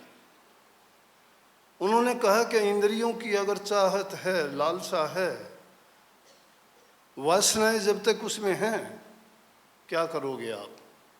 मन भागता है, रुकता नहीं, शरीर और मन झगड़ा होता है। संतों ने सीधी कही कि मन जा तो जानते गए के राख शरीर, बिन चले चढ़े कमान के कैसे लागे तीर। अरे मन तुम्हारा भागता है, भागने दीजिए ना। ये तो जहाज कैसे है, पंछी है, समुद्र में जहाज चल रहा है, उस पर कोई पक्षी बैठा हुआ है और वो पक्षी बैठे बैठे देखता है कोई भी चीज़ वहाँ ना खाने की है, ना पीने की, ना देखने की, जल ही जल है। छोड़ देना चाहता है उसको, जहाज को, वो भाग जाना चाहता है, लेकिन जाएगा कहाँ? उड़ता है, थोड़ा बहुत घूम के वापस जहाज के ऊपर ही आ जाता है। ये हमारा शरीर मन है, जिसको संतों ने कहा ये तन तुमने दुर्लभ पाया, कोटि जन्म जब भटका खाया, या को अव्यर्था मत खो, छिन छिन चेतो भक्ति कमाओ। भक्ति करो तो गुरु की करना, गुरु की करना, भक्ति करो तो गुरु की करना। मार्ग शब्द गुरु से लेना, शब्द गुरु, जिस गुरु को शब्द का भेद नहीं है वो आपको कुछ नहीं देगा। उस शब्द की महिमा है सब। संतों ने कही शब्द ही धरती शब्द आकाश, ये है सनातन। शब्द ही धरती शब्द आकाश, शब्द ही शब्द भया प्रकाश, सगड़ी सृष्टि शब्द के पाछे, नानक शब्द घटे घटाछे।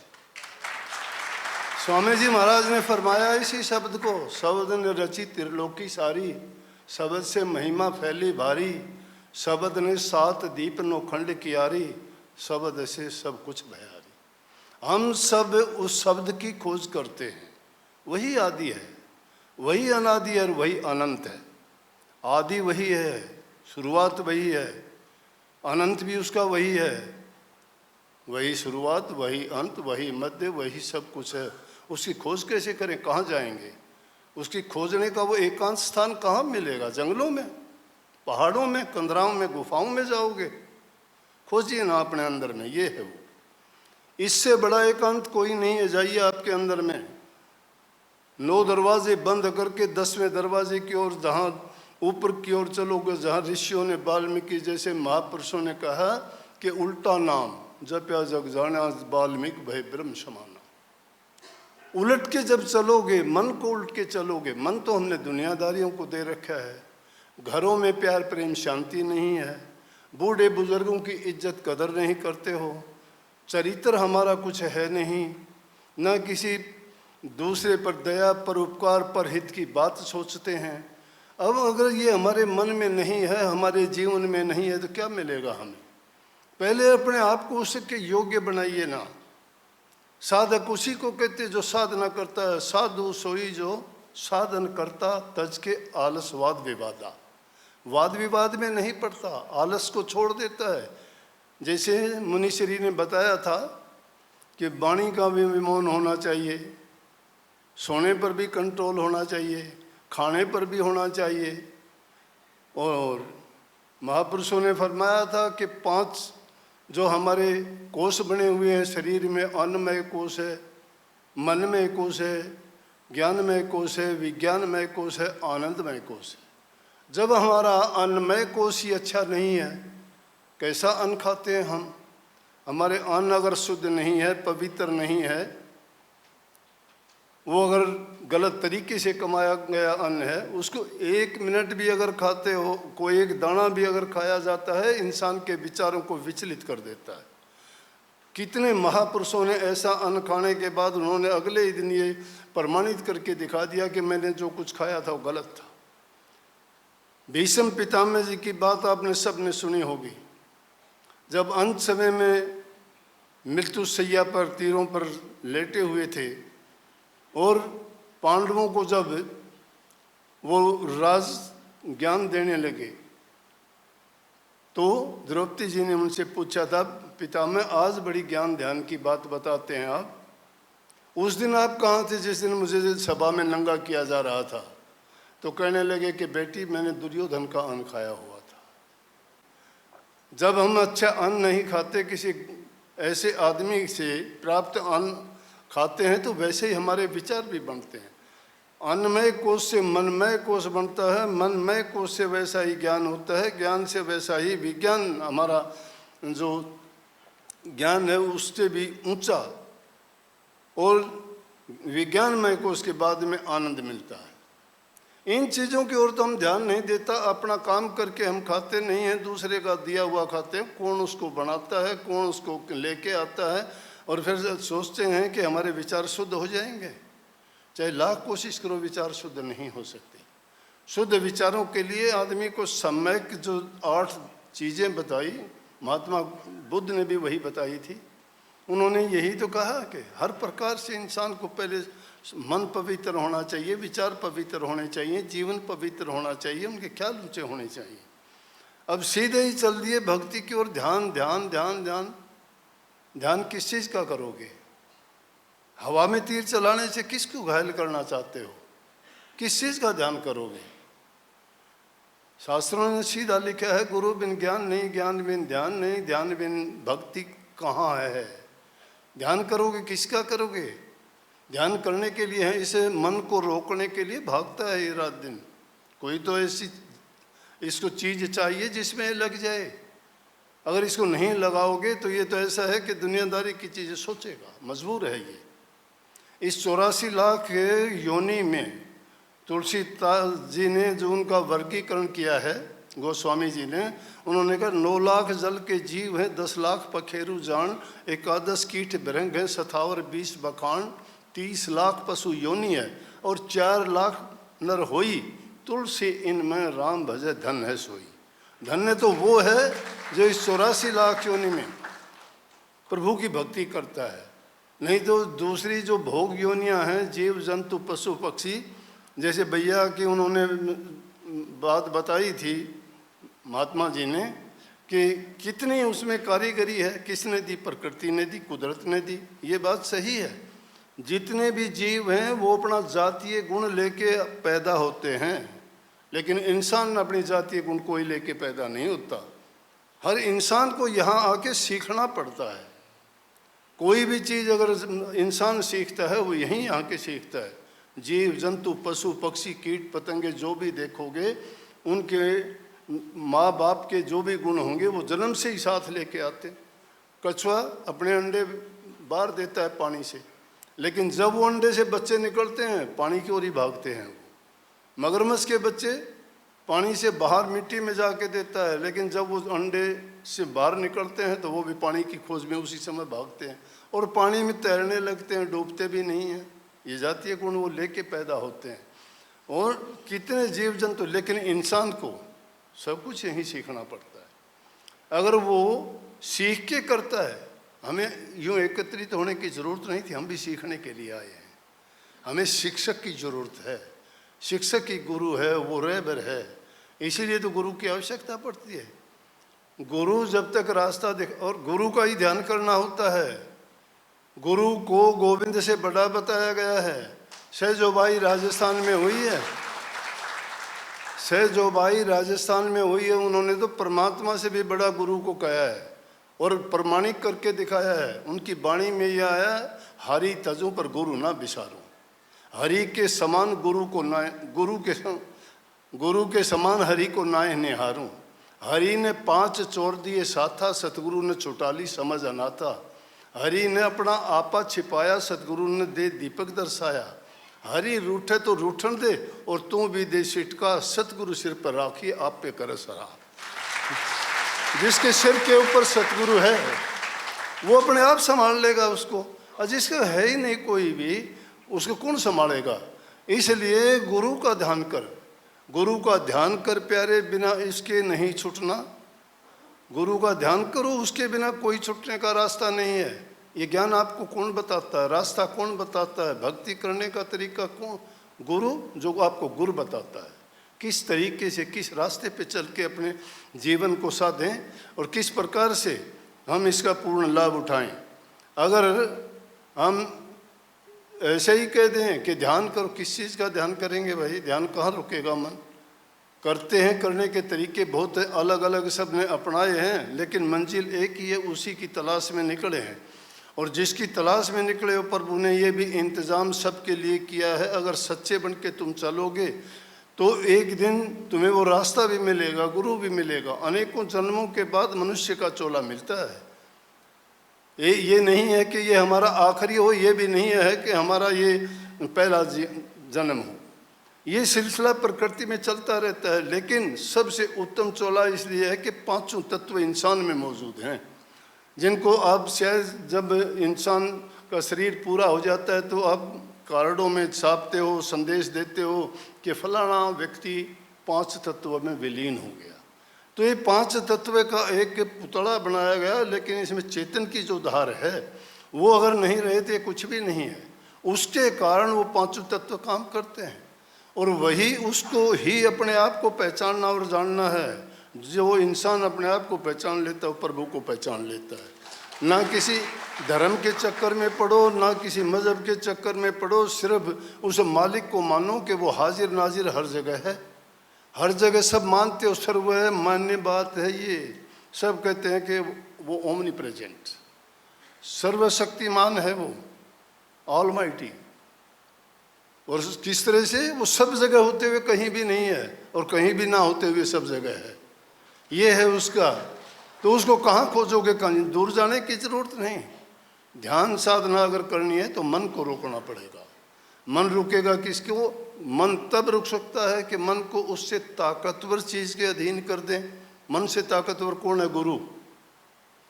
गुरु के जब अधीन कर दोगे, इसीलिए गुरु के गीत गाए गए। कोई भी हमारा शास्त्र, कुरान, पुराण, गीता, सब जगह, और जिनकी हम पूजा पाठ करते हैं, श्री कृष्ण जी के भी गुरु थे, श्री रामचंद्र जी के भी गुरु थे, और जितने ऋषि मुनि जितने भी हुए, बिना गुरु के कोई हुआ हो तो बताओ?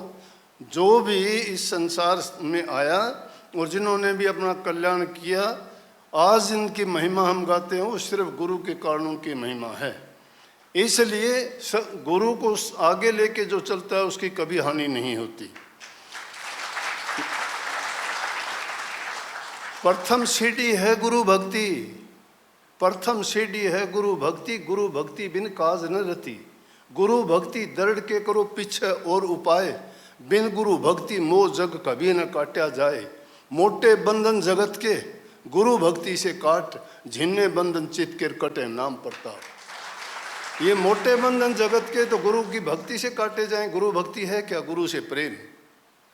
ये प्रेम का मारे गए, प्रेमा भक्ति। गुरु भक्ति, प्रेमा भक्ति। प्रेम भक्ति और गुरु भक्ति एक ही चीज है। गुरु से तुम्हारा प्रेम है, कैसा प्रेम? मासिक और मासुक जैसा। सूरत और शब्द का मेल करना है। ये आत्मा जो परमात्मा से बिछड़ी हुई है, एक यहाँ काल और माया के देश में आके मलिन हो गई है। इस और मल और वक्षेप आवरण के पर्दे गिर गए हैं। उन पर्दों को उतारने के लिए जरूरी है कि वो नाम रूपी अमृत से साफ की जाएगी। नाम गुरु का दिया और कमाया हुआ होता है, वो नाम होता है। ये नाम जो लाखों नाम कहे जाते हैं किताबों पे, जवानी जमा खर्च के नाम नाम नहीं होते। उन नामों से नाम नाम सब कोई कहे, नाम न चीना कोई। नाम गुरु की दात है, नाम कहावे सोए। नाम तो गुरु की दात होती है।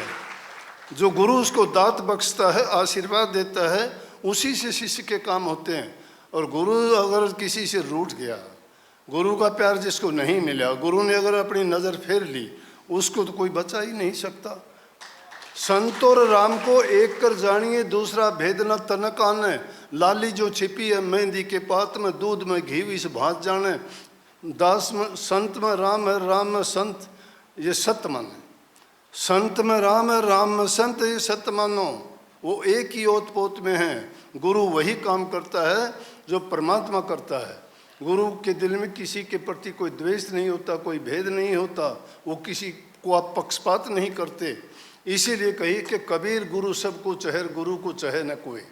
गुरु सबको चाहता है, सबका कल्याण हो, सबका हित हो, सबका जीवन सफल हो, सब इस जन्म मरण के बंधन से मुक्त हों।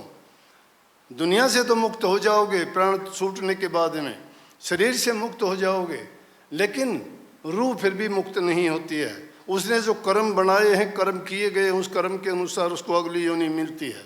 तो इस चक्कर में मत रहना कि भाई हमारा कल्याण हो जाएगा, इसी से हो जाएगा, नहीं। उसके लिए करनी करनी पड़ेगी, और वो करनी गुरु की शरण में रह के, गुरु की सेवा करके और गुरु के वचन की पालना करते हुए हम अपना कल्याण कर सकते। दूसरा कोई रास्ता नहीं है। उसके लिए सही ये है कि इंसान जिस हालात में रहता है, जिनके घरों में प्यार प्रेम नहीं है, आपस का मेल जोल नहीं है, माँ बाप की इज्जत कदर नहीं करता है, ज़बान में मिठास नहीं है, उसको कहाँ से भक्ति उसके पल्ले पड़ेगी। लेकिन सुख चाहिए इंसान को, दुखी कोई नहीं रहना चाहता। सुख चाहे कैसे भी मिले, अपना सुख प्राप्त करने के लिए किसी को दुख कितना भी क्यों ना दे दो। परमात्मा को पाना कोई आसान काम नहीं है। उसको अगर देखना चाहोगे तो तुम्हें तो वो कीड़ी से चींटी से मिल जाएगा, हर इंसान से मिल जाएगा, छोटे बच्चे से मिल जाएगा। वो तुम्हारा गुरु का ही काम करता है वहाँ। एक बार की बात है, एक छोटा बच्चा फूल बेच रहा है। लोग लेते हैं फूल, कोई उसको 10 पैसे देता है, कोई 20 पैसे देता है, कोई 58-54 दे के फूल ले जाता है। इतनी देर में एक विशाल हृदय आदमी आया, बच्चे को देख के उस पर बड़ी करुणा और दया आई उसको। संत हृदय था। उसने देखा नंगे पैर हैं, ऊपर से सूर्य की तपन है, और उसको देख के उसको उस पर जब दया आई तो भाग के गया और एक दुकान से जूते लेके आया, और जूते लेके आया तो उसे बच्चे को पहनाए।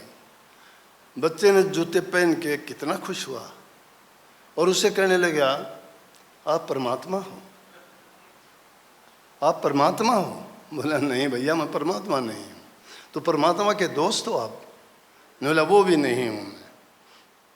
ने बोला कुछ ना कुछ तो आप हो, क्योंकि कल ही मैंने सोचा था कि मैं जूते लेके आऊँगा, मेरे पास 4 पैसे होंगे तो गर्मी से बच जाऊँगा, लेकिन आपने तो पहले ही सुन ली। तो परमात्मा के बिना तो ऐसी बातें कौन सुनता है। परमात्मा को पाना चाहते हो तो दिल में करुणा और दया भी रखा करो, भूखे गरीब की ज़रूरतमंद की सहायता किया करो। अरे दुख तो माँ बाप को देते हो, घरों में शांति नहीं है, लड़ाई झगड़ा करते हो, फिर कौन सा ज्ञान है हमारे पास, कौन सी भक्ति है। भक्ति कोई नहीं कर सकता जब तक इंसान के दिल में अमन चैन और शांति नहीं है। शांति कहीं बाहर से नहीं मिला करती है। शांति तब मिलती है इंसान अच्छे कर्म करता है। अच्छे कर्म करके इंसान को जो इनाम मिलता है वो कोई बाहर से कोई नहीं देता। बाहर के दिए हुए इनाम टूट जाएंगे, खो जाएंगे और कोई उठा लेगा, लेकिन जो तुम्हें किसी के दिल से आशीर्वाद रूपी इनाम मिलता है उसको ना कोई छीन सकता है ना कोई ले सकता है। इसलिए अपने जीवन में अच्छा करना सीखो, प्यार करना सीखो, सेवा भाव सीखो, और ये जो काम करता है वो सही मायने में भक्ति के रास्ते पर सही चला हुआ है, और निश्चित रूप से उस जीव का कल्याण जीते जी देख लेगा वो। अगर कोई कहता है मरने के बाद मुक्ति होगी, नहीं। जीवत समझो जीवत बूझो जीवत मुक्ति निवासा, मोए मुक्ति बतावे गुरुआ झूठा दे विश्वासा।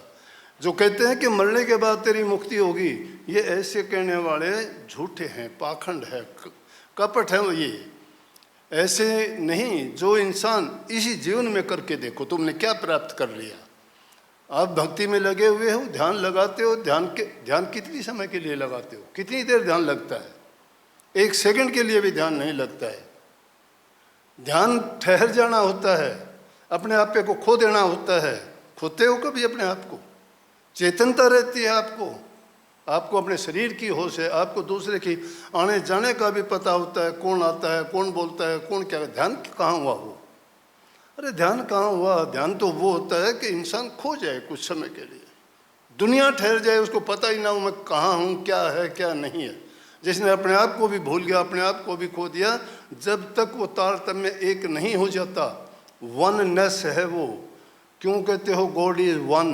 गॉड वन ही है, हम तो उसकी एक बूंद हैं। वो सागर है, उस सागर से उससे बिछड़ी हुई वो बूंद, चाहे उसको अकेले में देख लो, चाहे सागर के अंदर मिला के देख लो, एक बूंद ही मिलेगी। बूंद में सिंध, सिंध में बूंदे, बूंद सिंध दो एक हुए, बूंद सिंध का झगड़ा मन में उनके लिए अनेक हुए। ये करनी इसलिए मैंने कही, ये करनी का मार्ग है।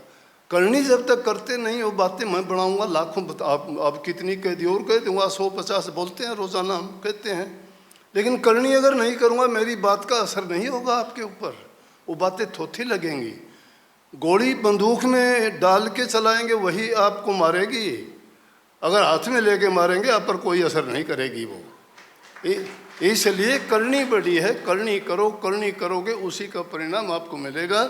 मेरा टाइम थोड़ा सा महापुरुषों ने इधर उधर कर दिया था, इसलिए कोई बात नहीं, फिर कभी मिलेंगे, मालिक ने चाहा तो अवसर मिलेगा, मिलते रहेंगे।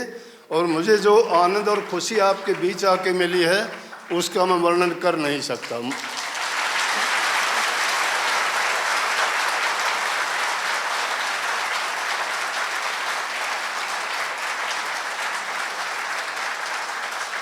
महापुरुषों का भी आशीर्वाद मिला, आप लोगों का प्यार मिला, आप सबको बहुत बहुत धन्यवाद। राधा स्वामी। बहुत बहुत धन्यवाद महाराज जी, आपने इतने सरल, और हरियाणा वाले तो और गदगद हो गए कि बहुत सी बातें आपकी सीधी उनके भीतर उतर गई। और लाखों भगत हजूर साहब के चरणों में आते हैं और वो इनका लाभ लेते हैं और अपनी भक्ति करते हैं। और महाराज जी ने देखिए सार बात कह दी, शब्द, शब्द की साधना, कि शब्द ही सनातन है।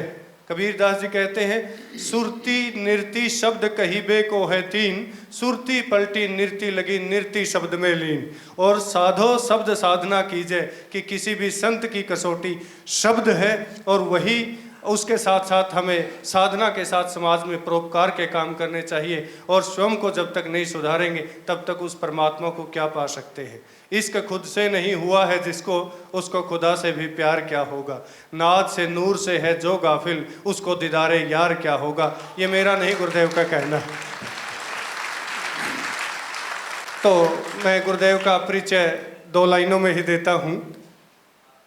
किसी का इश्क मेरी जिंदगी को धार देता है, किसी का इश्क मेरी जिंदगी को धार देता है। धीमा पड़ता हूँ जब भी तो वो रफ्तार देता है। उसको रब कहूँ फरिश्ता या कलंदर उसको, जो मेरी जिंदगी को नाव देता, जो मेरी जिंदगी की नाव को पतवार देता। तो ये हमारे सब ओशो धारा के सन्यासी लाभान्वित था आपसे, और ओशो के धर्म चक्र परिवर्तन को आप आगे बढ़ा रहे हैं। आप एक बुद्ध पुरुष हैं, और आपके अनुभव का ज्ञान हम सब शिष्य ले रहे हैं, यही आपका असली परिचय है। तो मैं आपसे निवेदन करता हूं कि अपने अमृत वचन में। प्रिय आत्मन, मंच पर विराजमान संतगण, आज बहुत सुंदर अध्यात्म की बारिश हुई है।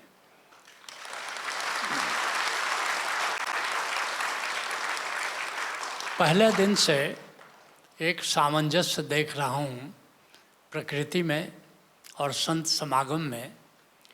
जिस दिन इंद्र बारिश ज़्यादा करते हैं, मन से आध्यात्मिक बारिश थोड़ी कम हो जाती है, और जिस दिन इंद्र थोड़ी बारिश कम करते हैं, उस दिन अमृत वर्षा ज़्यादा हो जाती है। आज मौसम बिल्कुल खुला है, तो अध्यात्म की बारिश में हम सब भीग रहे हैं। संत समागम का उद्देश्य है सनातन धर्म को सांस्कृतिक रूप से और आध्यात्मिक रूप से सशक्त करना। सनातन धर्म में अनेक धाराएं हैं, अनेक मत हैं, अनेक मतांतर हैं। मुख्य रूप से 4 शाखाएं हैं: हिंदू, बौद्ध, जैन, सिख, लेकिन और भी कई शाखाएं हैं। और ये हमारी शक्ति है, ये हमारी ताकत है। विराट है वृक्ष, सनातन है वृक्ष। कुछ लोग सोचते हैं कि मतांतर से सनातन धर्म कमज़ोर होता है, लेकिन मैं ऐसा नहीं सोचता। जितने मत हैं उतनी डालियां हैं, उतने फूल हैं, उतने फल हैं, इस वृक्ष की उतनी विराटता है। आज सनातन धर्म की साधना पद्धतियों पर विशेष रूप से चर्चा हुई और एक विचित्र संयोग है कि जो सनातन धर्म के मुख्य जो घाट हैं, सनातन धर्म की साधना के जो मुख्य घाट हैं, उनके प्रतिनिधि यहाँ मंच पर विराजमान हैं।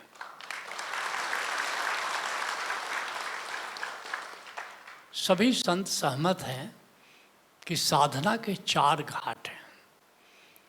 कबीर साहब कहते हैं कि 4 कोस का पोखरा और 84 कोस का घाट रे, और बजर पड़े उस पोखरे में कि पंडुक प्यासल जाए रे।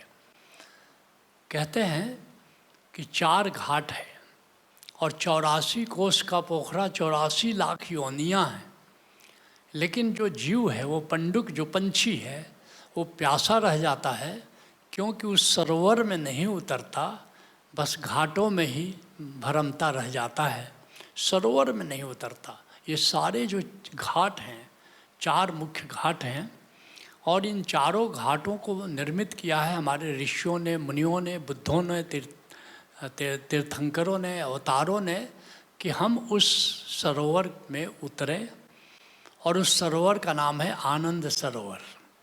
उस आनंद सरोवर में उतर करके आनंद के जल का पान करें और अपनी प्यास बुझाएं, क्योंकि हर व्यक्ति प्यासा है, और जब तक उस आनंद का जल नहीं पिएगा तब तक वो प्यासा रह जाएगा।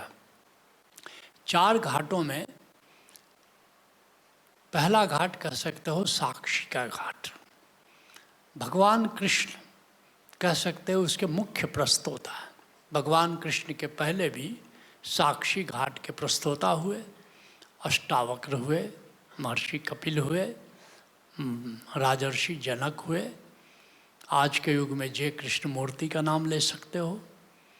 तो ये साक्षी घाट के सब प्रस्तोता हैं, और साक्षी का घाट बड़ा विराट है, बड़ा सुंदर है, और साक्षी घाट के प्रतिनिधि के रूप में हमारे महामंडलेश्वर शाश्वतानंद जी यहाँ विराजमान हैं। और साक्षी का बड़ा सुंदर वर्णन इन्होंने किया। ये सारा वेदांत तुम जो देखते हो, सुनते हो, वो सब साक्षी के घाट की वहाँ चर्चा है, और साक्षी के आधार पर ही ये 7 चक्रों से संबंधित 7 योग हैं। मूलाधार चक्र से संबंधित कर्म योग है, स्वाधिष्ठान चक्र से संबंधित तंत्र योग है, मणिपुर चक्र से संबंधित हठ योग है, अनाहत चक्र से संबंधित भक्ति योग है, विशुद्ध चक्र से संबंधित ज्ञान योग है, और आज्ञा चक्र से संबंधित ध्यान योग है, और सहस्रार से संबंधित सांख्य योग है। ये 7 मौलिक योग हैं जो साक्षी के घाट हैं। तुम कहोगे फिर साक्षी का क्या संबंध है? संबंध है कि कर्म प्लस साक्षी इज इक्वल टू कर्मयोग, भोग प्लस साक्षी इज इक्वल टू तंत्र योग, सांस प्लस साक्षी इज इक्वल टू हठ योग, प्रेम प्लस साक्षी इज इक्वल टू भक्ति योग, और मैत्री प्लस साक्षी इज इक्वल टू ज्ञान योग, और फिर ध्यान प्लस साक्षी इज इक्वल टू ध्यान योग।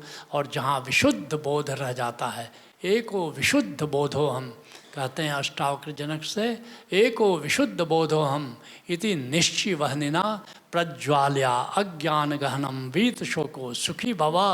हे जनक, मैं विशुद्ध बोध हूँ, इसका प्रतीत जब कर लेते हो तो विशुद्ध ज्ञान का अवतरण होता है, और ऐसे ज्ञान की आग से अज्ञान के जंगल को जला दो, और फिर देखोगे कि आनंद तुम्हारे ऊपर बरस रहा है।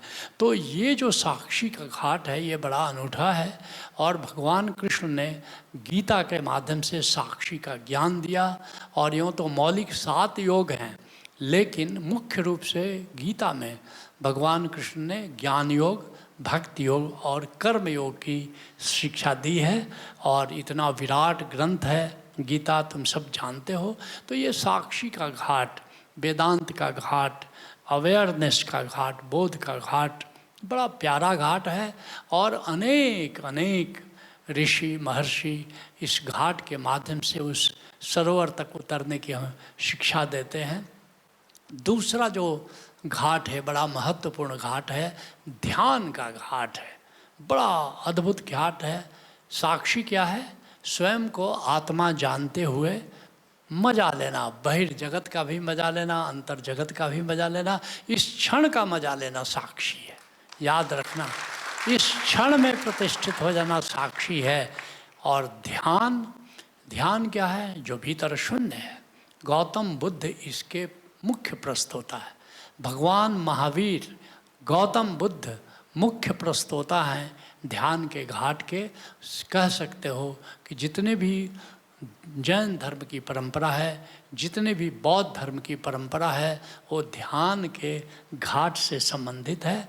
और वो जो भीतर शून्यता है, जो निराकार है, उसके प्रति जागना ध्यान है। और ये जो ध्यान एक विराट परंपरा है, क्योंकि बौद्ध परंपरा तुम जानते हो कितनी विराट है। गौतम बुद्ध ने स्वयं धम्मपद में, फिर प्रज्ञा पारमिता, वज्र छेदिका, और इतने ग्रंथ हैं, सब में केवल ध्यान की घाट की चर्चा है। और ध्यान क्या है?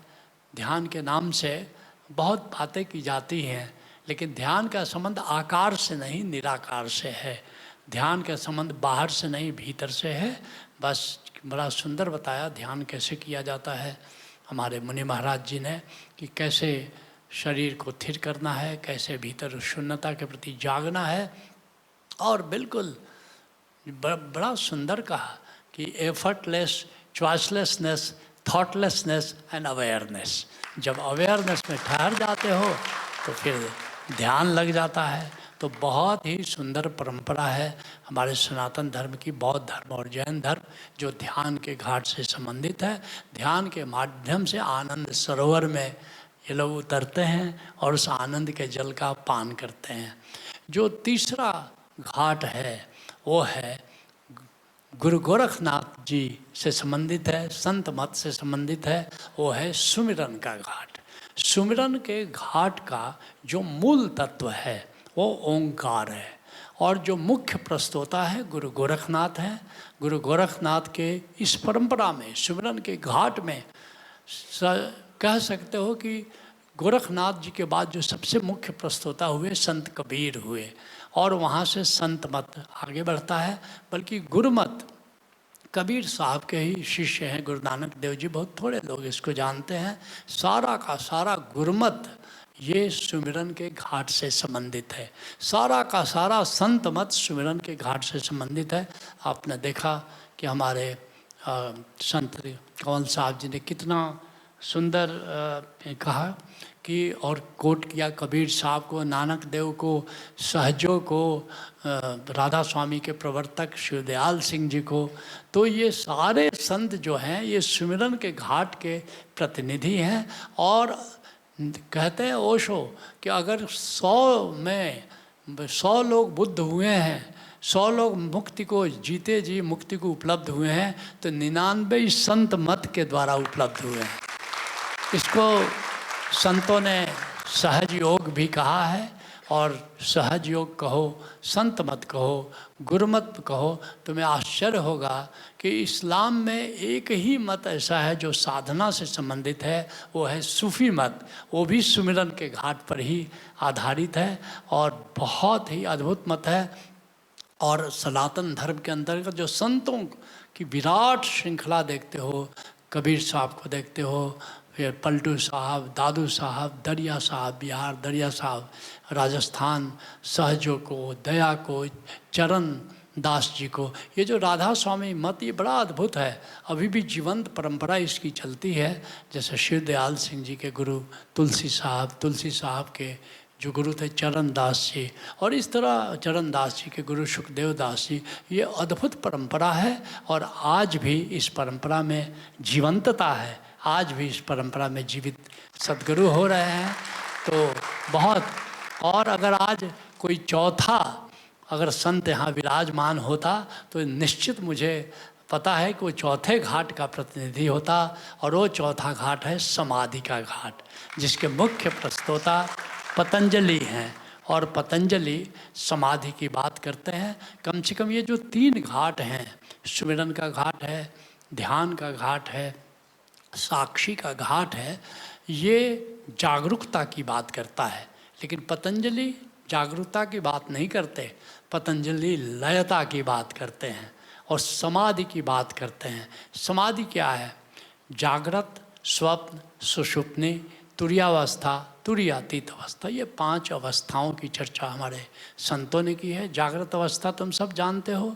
जागृत अवस्था मतलब होश प्लस विचार प्लस समय बोध। तुमको मालूम है कितना समय गुजर गया, कुछ न कुछ विचार भी चल रहे होंगे तुम्हारे भीतर और तुम होश में हो, ये जागृत अवस्था है।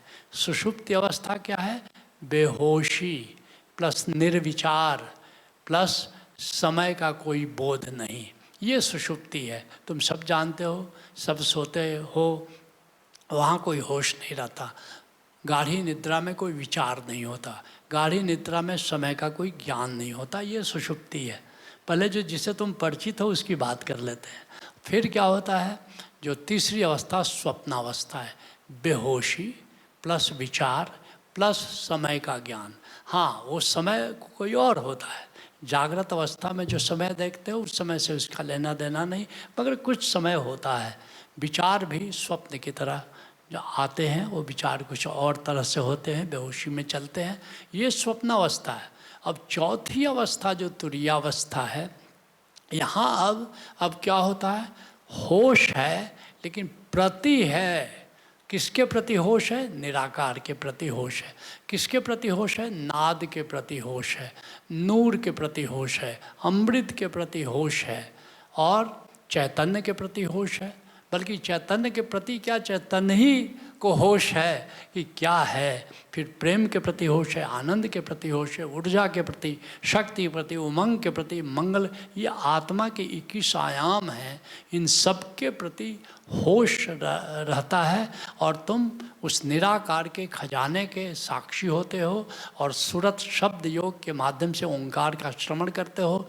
ओंकार को पकड़ करके उसके मूल तत्व की ओर जाते हो। जैसे कबीर साहब कहते हैं, बाजे जंत्र मधुर धुन होई, अजय बजावे से और कोई। वो जो बजाने वाला कौन है, इस नाद को, अनाहत नाद को पकड़ करके वहाँ तक जाना सुरत शब्द योग कहते हैं।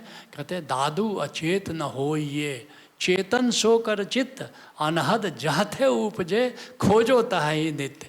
जिस चैतन्य से ये नाद बज रहा है उसकी खोज करो। तो ये तुर्यावस्था है, जिसमें सुमिरन भी है, ध्यान भी है, साक्षी भी है। ये तीनों घाट तुर्यावस्था। लेकिन पतंजलि कहते हैं एक तुर्यातीत अवस्था है जहाँ होश मात्र है। किसके प्रति होश है? जैसे मैंने बताया, सुमिरन में किसके प्रति होश है? नाद के प्रति, नूर के प्रति, अमृत के प्रति, मंगल के प्रति, चैतन्य के प्रति कहना ठीक नहीं, क्योंकि चैतन्य ही होश में रहता है, प्रेम के प्रति।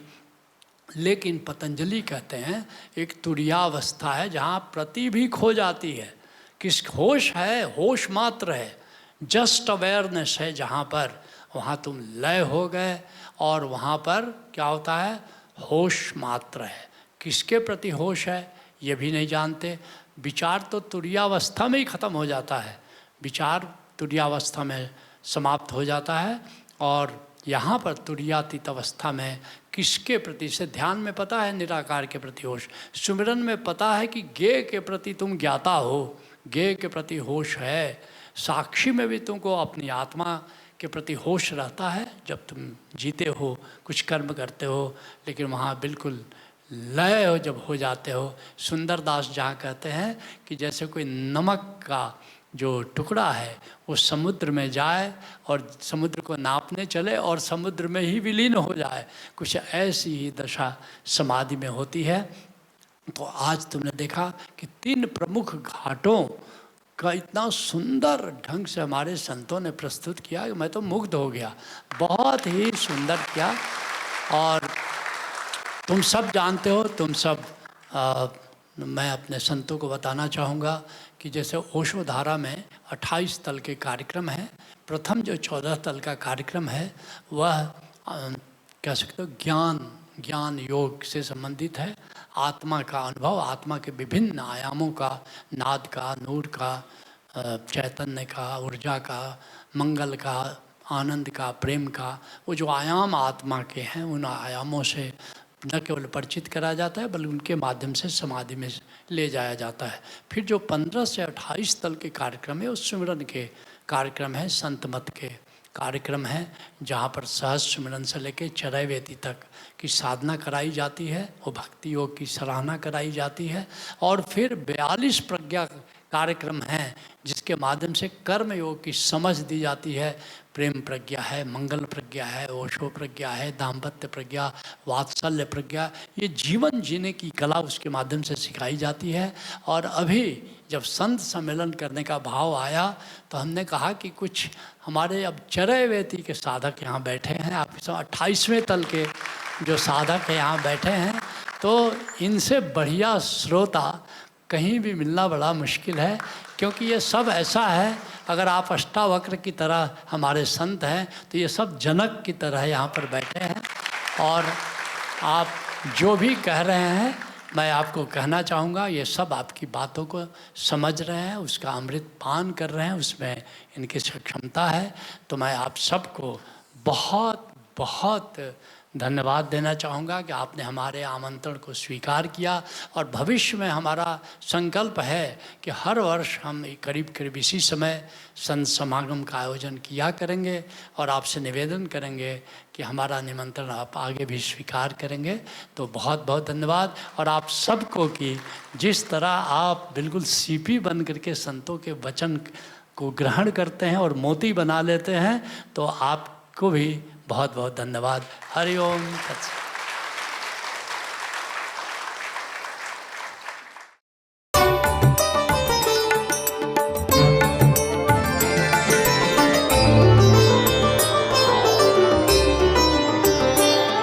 आप हमारे संत वाणी चैनल को सब्सक्राइब करें, वीडियो को लाइक करें, शेयर करें और हाँ, बेल आइकन पर क्लिक करना बिल्कुल ना भूलें, ताकि हमारी किसी भी वीडियो की सूचना सबसे पहले आपको मिले।